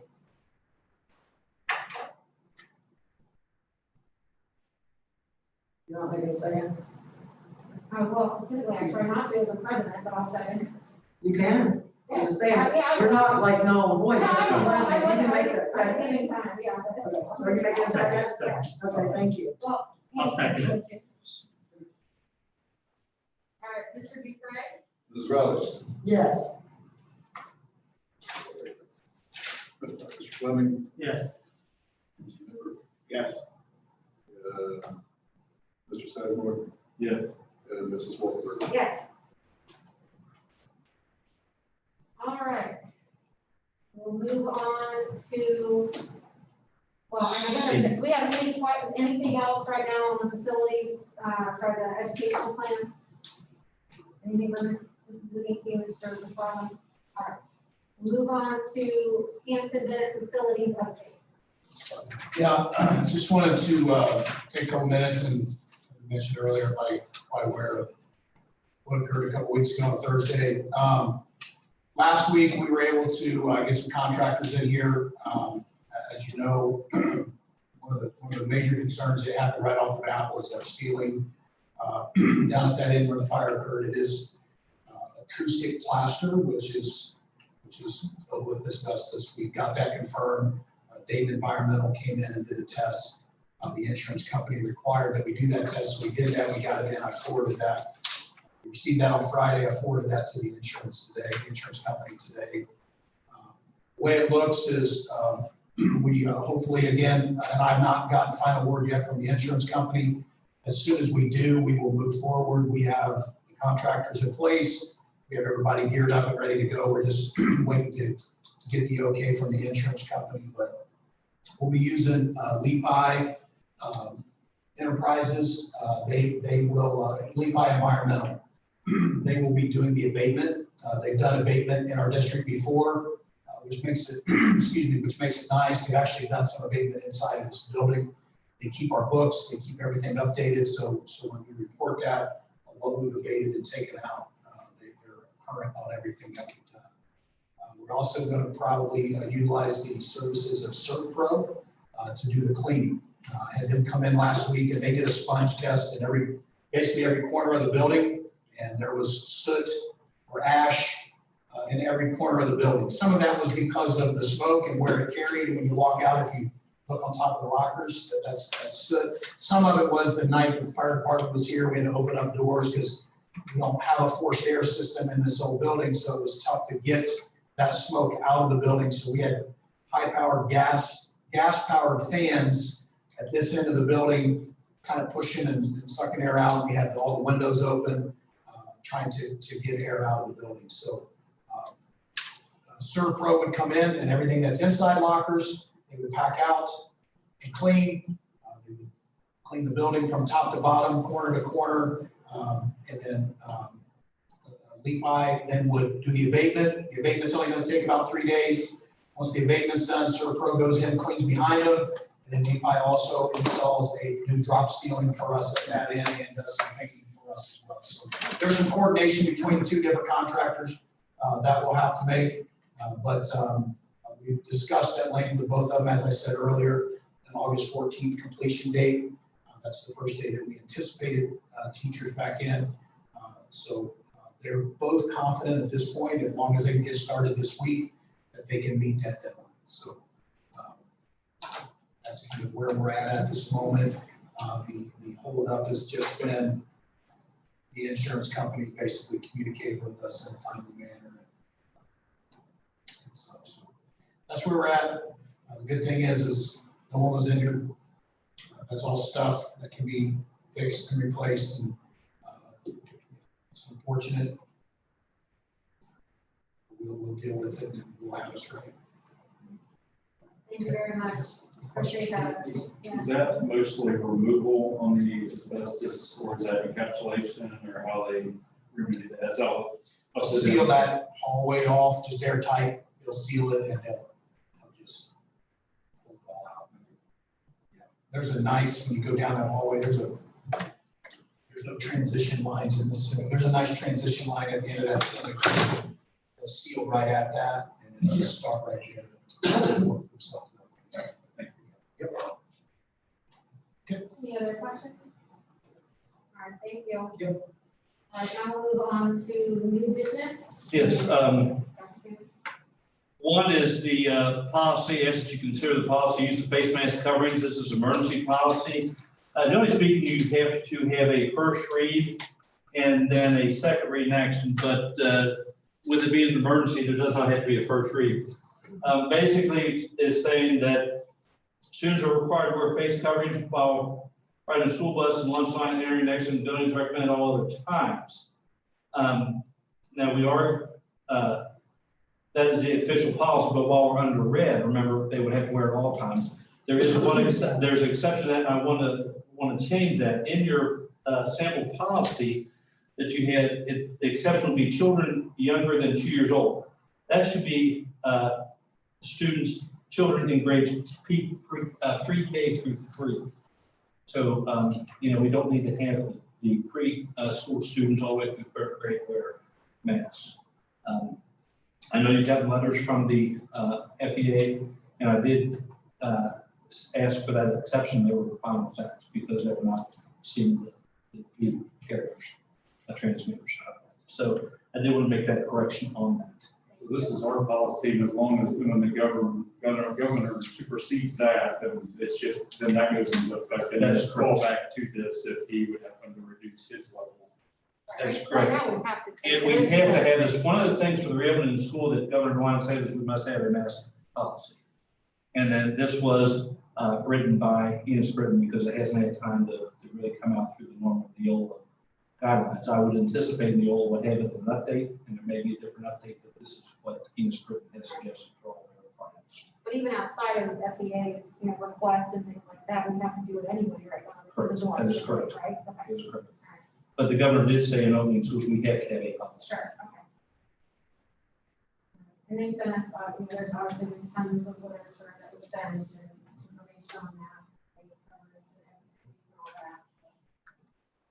And all that. Any discussion, questions? All right, Chair will entertain a motion on the emergency policy for face masks. Mr. Sizemore, is there a second? Second. Mr. Fleming, Mr. Dupre? Mr. Sizemore? Yes. Mr. Fleming? Yes. Mr. Cook? Yes. Mrs. Riley? Yes. Mrs. Wolf? Yes. Thank you. The next is a Warren County resolution that designates school employees as essential workers. This is something that the different Warren County schools are looking for. And basically, I'm asking that the board approve the Warren County Education Service, ESC resolution designating school employees as essential workers. What this does is if we go to a purple situation, does it get them preferred treatment or preferred treatment for childcare. Also with them coming here to be able to conduct the remote learning that they're going to have to do, the distance learning purple that was talked about earlier. I want to get the terminology straight so I don't confuse. In a very confusing time, it allows that to happen. It also allows, just so you know, that we're looking at being able to provide childcare here so that if our employees could not find childcare, we're looking at training sessions so that our instructional aides could be childcare workers for employees. So instead of ripping some people, we could pay them to watch the kids so our teachers can teach. And our sites, just so you know, childcare sites are approved, the sites are, and all the elementaries except Skank and Hampton Bennett, so the 4 elementaries and Hampton Bennett have been approved by the state as childcare sites. So we could use employees in that fashion so that would be helpful to the district in general so that our students can go ahead and the teachers can teach without worrying about childcare. Any questions or discussion? All right, Chair will entertain a motion. Mr. Nipper, second. Mr. Sizemore? Mr. Dupre? Mr. Pepper? Yes. Mrs. Riley? Yes. Mr. Sizemore? Yes. Mrs. Wolf? Yes. And Mr. Fleming? Yes. Item C, I'd like to withdraw, so I would then go on to item D, if that's okay. Item D is construction architect. As you know, we contracted out with Cedarham & Paul. We've done as our pre-construction architect, we have had the community advisory team together for quite some time, almost a year now. It's moving very quickly, but it's been almost a year. Later on tonight, we're talking about the resolution to proceed, which we put our building levy up on the actual ballots in November. And so what this would do is I'm just asking the board's permission to advertise. So then that way we would then get applications for people that would want to be our construction architect. The board then interviews and determines that it's a process extremely similar to the pre-construction architect, so that would be in place. So what that allows for us to do is when the levy passes in November, that we've got the construction architect on place. Mr. Dutre's already got the situation where the bond council would be ready to sell bonds. That construction company could start with the designs right away, so it could greatly expedite things and possibly, and I would think probably, allow us to break ground on a new high school in March, April standpoint of this year. So we would have to have that as a part of what we're looking for in an architect. They would be able to get those plans up at that time. I'm sorry, I want to back up. I didn't hear, did we table the school calendar? Yes, yes, ma'am. He withdrew it because we had taken care of it in the previous. Yes, in the previous It's on the session. agenda as the first read. That was, That was as originally was going to be. Oh, the building architect. Item C was, I was going to ask for action because we were asking for 4 more days to get that done. Right. But what we did is, as I went through that, because the board did approve back in the presentation was the first day of school for students would be September the 8th, the first day for teachers would be August 27th. So I withdrew item C. Okay, thank you. You're welcome. Sorry, I didn't hear. No, it's this one. Yeah, I can't hear them. I'm sorry. So I just, you know, if it doesn't have to be a motion and a vote, it could be a consensus to say, go ahead and advertise, and we'll go from there. I'm fine with that. Any So- objection? I have a question. It's on the architect part. Yes, sir. So are we going to have a rendering prior to November? That's something you can ask the architect. That's the thing. You can put that as that's something we would like to have. Basically, what's I the just think it's look like? very hard to vote for something when you don't know what it's going to look like and you don't know where. Because the biggest question is how's it going to fit where we're going to put it, what it's going to look like? I mean, you and I talked about that. I mean, that's the $1 million question right there, and it'd be Well, and- really hard pressed. Let's be honest, on building materials, if you get a picture of You're what's still gonna talking look like, about where you're gonna put it? you can have that on there. You're still talking about where you're gonna put it? Now, how's it going to fit? Just because I didn't like it. That's it. I mean, that's something that could be requested. Well, I just think it's hard to I vote for agree. something you don't know what it is. But see, if we do this and hire somebody, they would have time to be able to get that That's on what the I'm list. saying, that's why I was asking, is that one of the things we're talking about? That's something we would have an expectation when we do the interview. Can you get that for us? Yeah, Yes. it could be, that's what I'm saying, because Right. you look at all the other ones, like the principal, Yeah. theirs, they had this big, I mean, why beautiful not? rendition of the building that you can see what it looked like. Any objections to moving forward with advertising? All right, you can go forward with that. Thank you very much. All right, next up, we have item 5, which is executive session for purposes of personnel discussions. Correct. There will entertain a motion to enter into executive session. So moved. Second. Mr. Fleming and second by Mrs. Rowley. Mr. Dupre? Mr. Nippert, Yes. Ms. Rowley, Yes. Mr. Sutton. Yeah. Ms. Wolfmeyer. Yes. Yes. Will there be action to be taken? Well, we've got the personnel I section. don't think so. I think it's all discussion. We've got personnel, we've got the entire personnel section 6. Yeah, we do, yes. Well, you have, so the executive session is for purpose of personnel? Yes. Is that, will action be taken for this issue? Which I don't Yeah, there's actually several issues on personnel. I've got,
and This is- Shields. Thank you. It's a. So we It's not can, bad. might be able to have an elementary level, a typical lunch with the Shields if they're approved, if not, we'll have to do some staggering, and we're going to have to expand space both at junior high and at the high school, where we're gonna have lunch, we're gonna have to use half of there's cafeteria, Well, half the gym. possibly, we got, Yeah. we're shooting about approval of Yeah, something for the, but we don't have that yet. That's Wednesday, another Wednesday. that would be great. So we're working on the lunch part One of it. more thing. Yeah. All right, Thank you. if we're back up. Yes, All right, we need a motion to return to Yeah. regular session. need a motion, to return to Open session. open session from executive session. Mr. Fleming, second. Mr. Sizemore.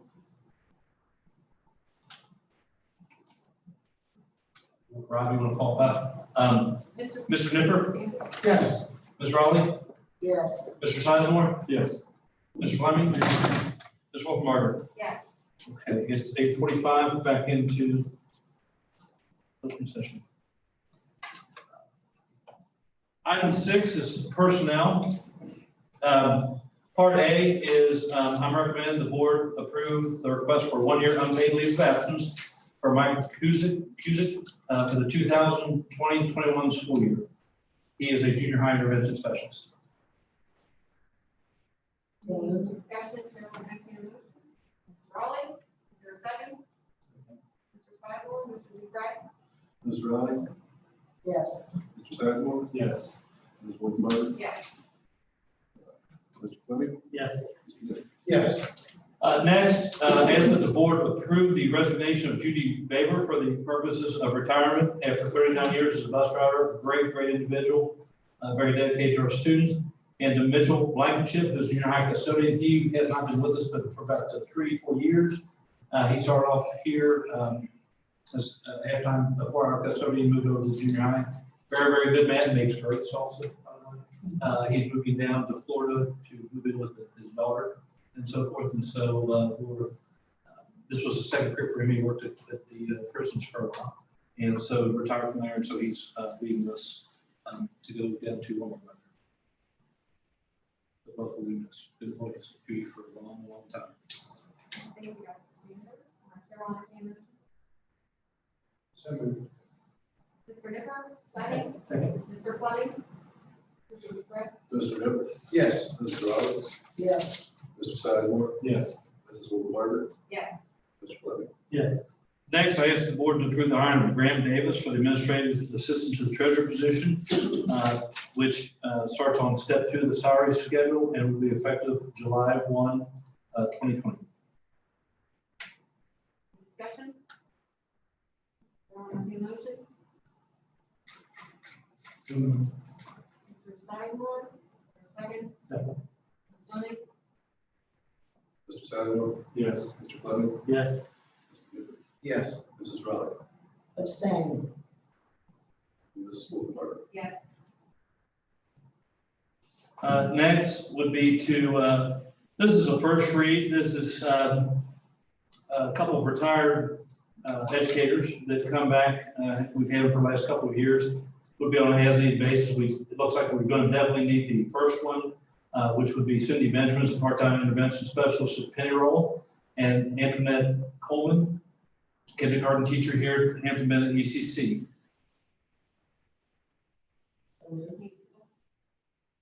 Raleigh, second. Second. I'm sorry, I thought we were. No, it's okay. Yes. Okay. Who's the second? Mr. Nipper? Me. Thank you. Mrs. Riley, Yes. Mr. Nipper, Yes. Mr. Fleming, Yes. Mr. Sizemore, Yes. Mrs. Wolfmeyer. Yes. Next, this is a first read, but if you take action, it would be fantastic. This is a substitute site, Deborah Ryan, for an hourly basis for Heather Schneider, who is on regular school site for maternity leave. Chairman entertain a motion? Fleming, second. Mr. Sizemore? Mr. Fleming, Yes. Mr. Sizemore, Yes. Mr. Nipper, Yes. Mrs. Riley, Yes. Mrs. Wolfmeyer. Yes. Next is the extended service contracts and consent agenda, items 6F through 8. which is extended service contracts and then also supplementals for both school clubs, activities, and athletics. We did have first readings on all of those items, either back on May the 4th or June the 22nd. We're just holding it closer to time. So we had a better picture of whether we're going to be face-to-face in athletic ability. And they would be on an as-needed basis, depending on how the year goes. That this, they would be passed contingent upon as-needed basis and prorated.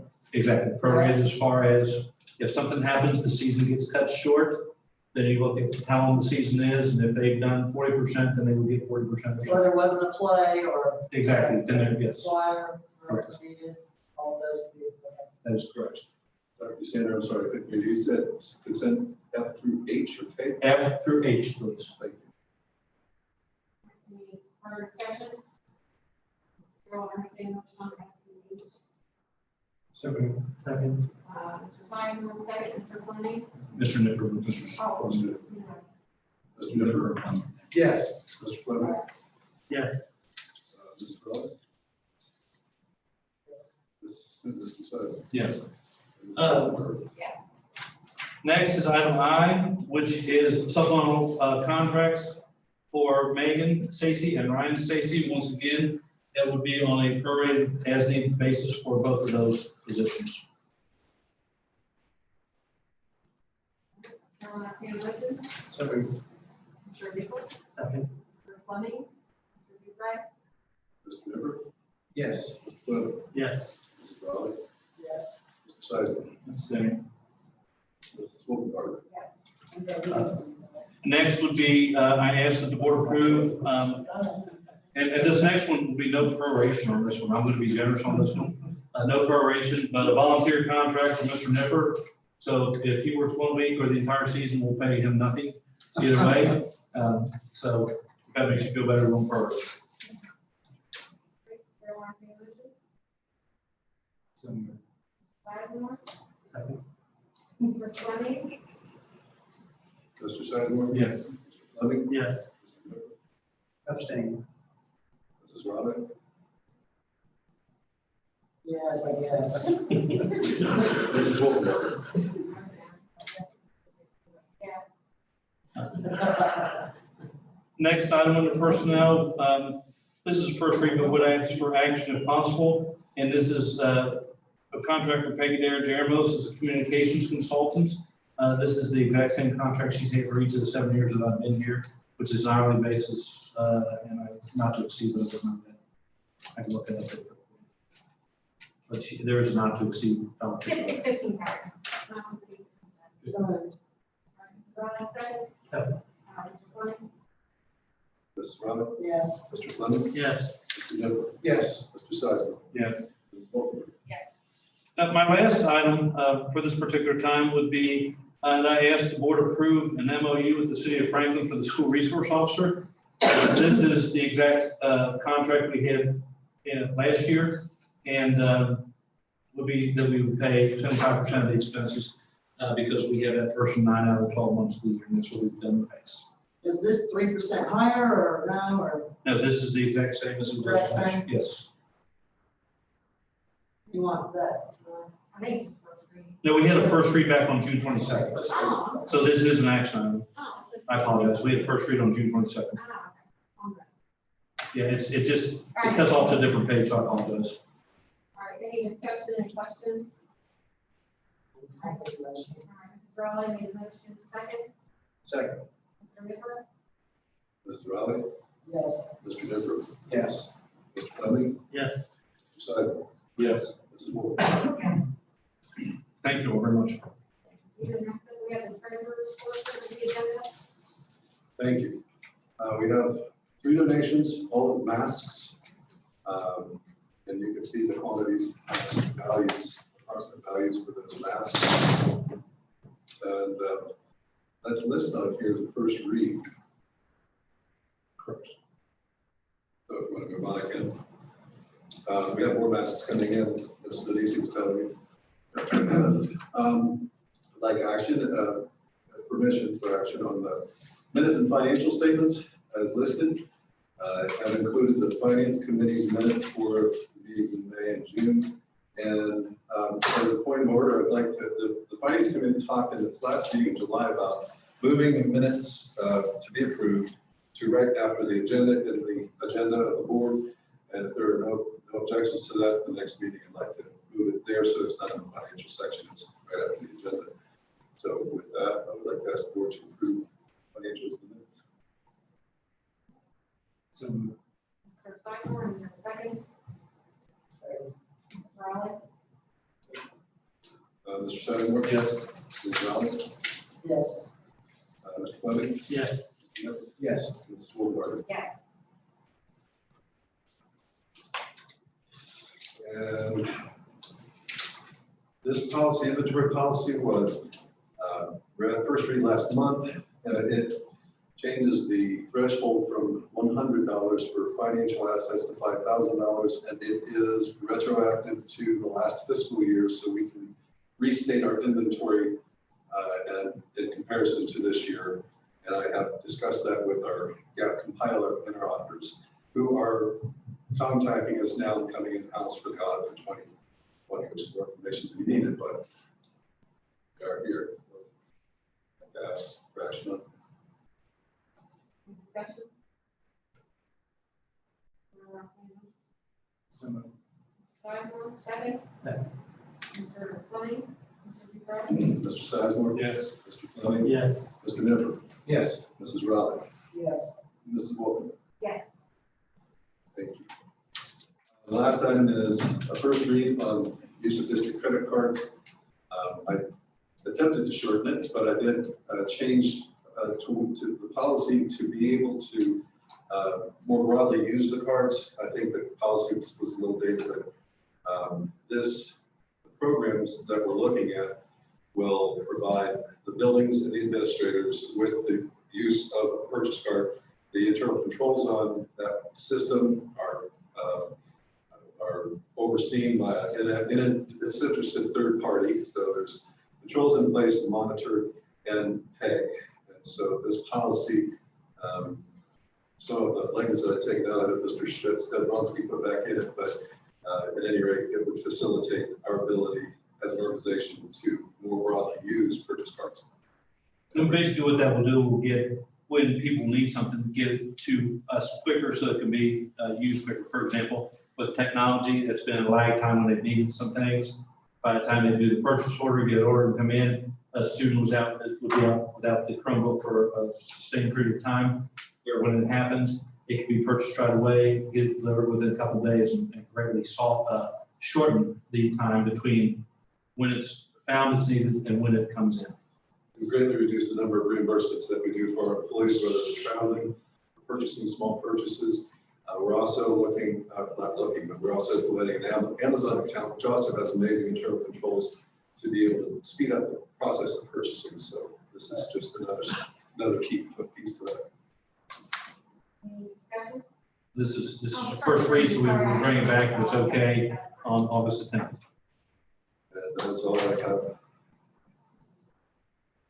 All right, next up we have new business. New business of the board, what you have on item 11A is the second piece of the puzzle on going on to the ballot in November, and that is a resolution to proceed. Once this is passed, then Mr. Dufresne will deliver this to Matt Nolan, who will then get that on the ballot for us on November 3rd. Any discussion or questions? Still entertain motion? So moved. Mr. Sizemore, second? Second. Mr. Fleming? Mr. Dupre? Mr. Sizemore? Yes. Mr. Fleming? Yes. Mr. Nipper? Yes. Mrs. Raleigh? Yes. Mrs. Wolfman? Yes. All right, next up we have another executive session for personnel, the employment, employment, dismissal, discipline, compensation of official or employee. And is there a motion to enter executive session? Mr. Fleming, second, Mr. Sizemore. Mr. Fleming? Yes. Mr. Nipper? Yes. Mrs. Raleigh? Yes. Mr. Sidemore? Yes. Mrs. Wolfman? Yes. Dave, Christina? Aye. Thanks for coming. Is there action to be taken? No, I don't believe Craig's. Is there?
Are we ready? Right. Okay, do we have a motion to come back into regular session, open session? Mr. Sizemore, second. Second. Mr. Nicker? All in favor? Yes. Aye. That is 5-0, that is 9:22. All right, next up on the agenda, we have board member comments. Mr. Nicker? Real brief, I just want to thank all the administration, everything for all the hard work they put into getting everything ready in this, you know, tough time, and just thanks and appreciate everything that they do. I have no comments, thank you. Sizemore? Reiterate what Bob said, thanks for the efforts that went into the plans. Fleming? All do the same. Mr. Sander, Dr. Sander, we can just relay our thanks to everybody. Really appreciate it. It's been difficult summer, but it's been a great group working hard. Mr. Urban, you as well for saying something tonight. Absolutely. All right, Chair will entertain a motion to adjourn. So moved. Mr. Nicker, Mr. Sizemore. All in favor? Aye. Okay, I've got 5-0 at 9:23. Thank you all very much. Thank you.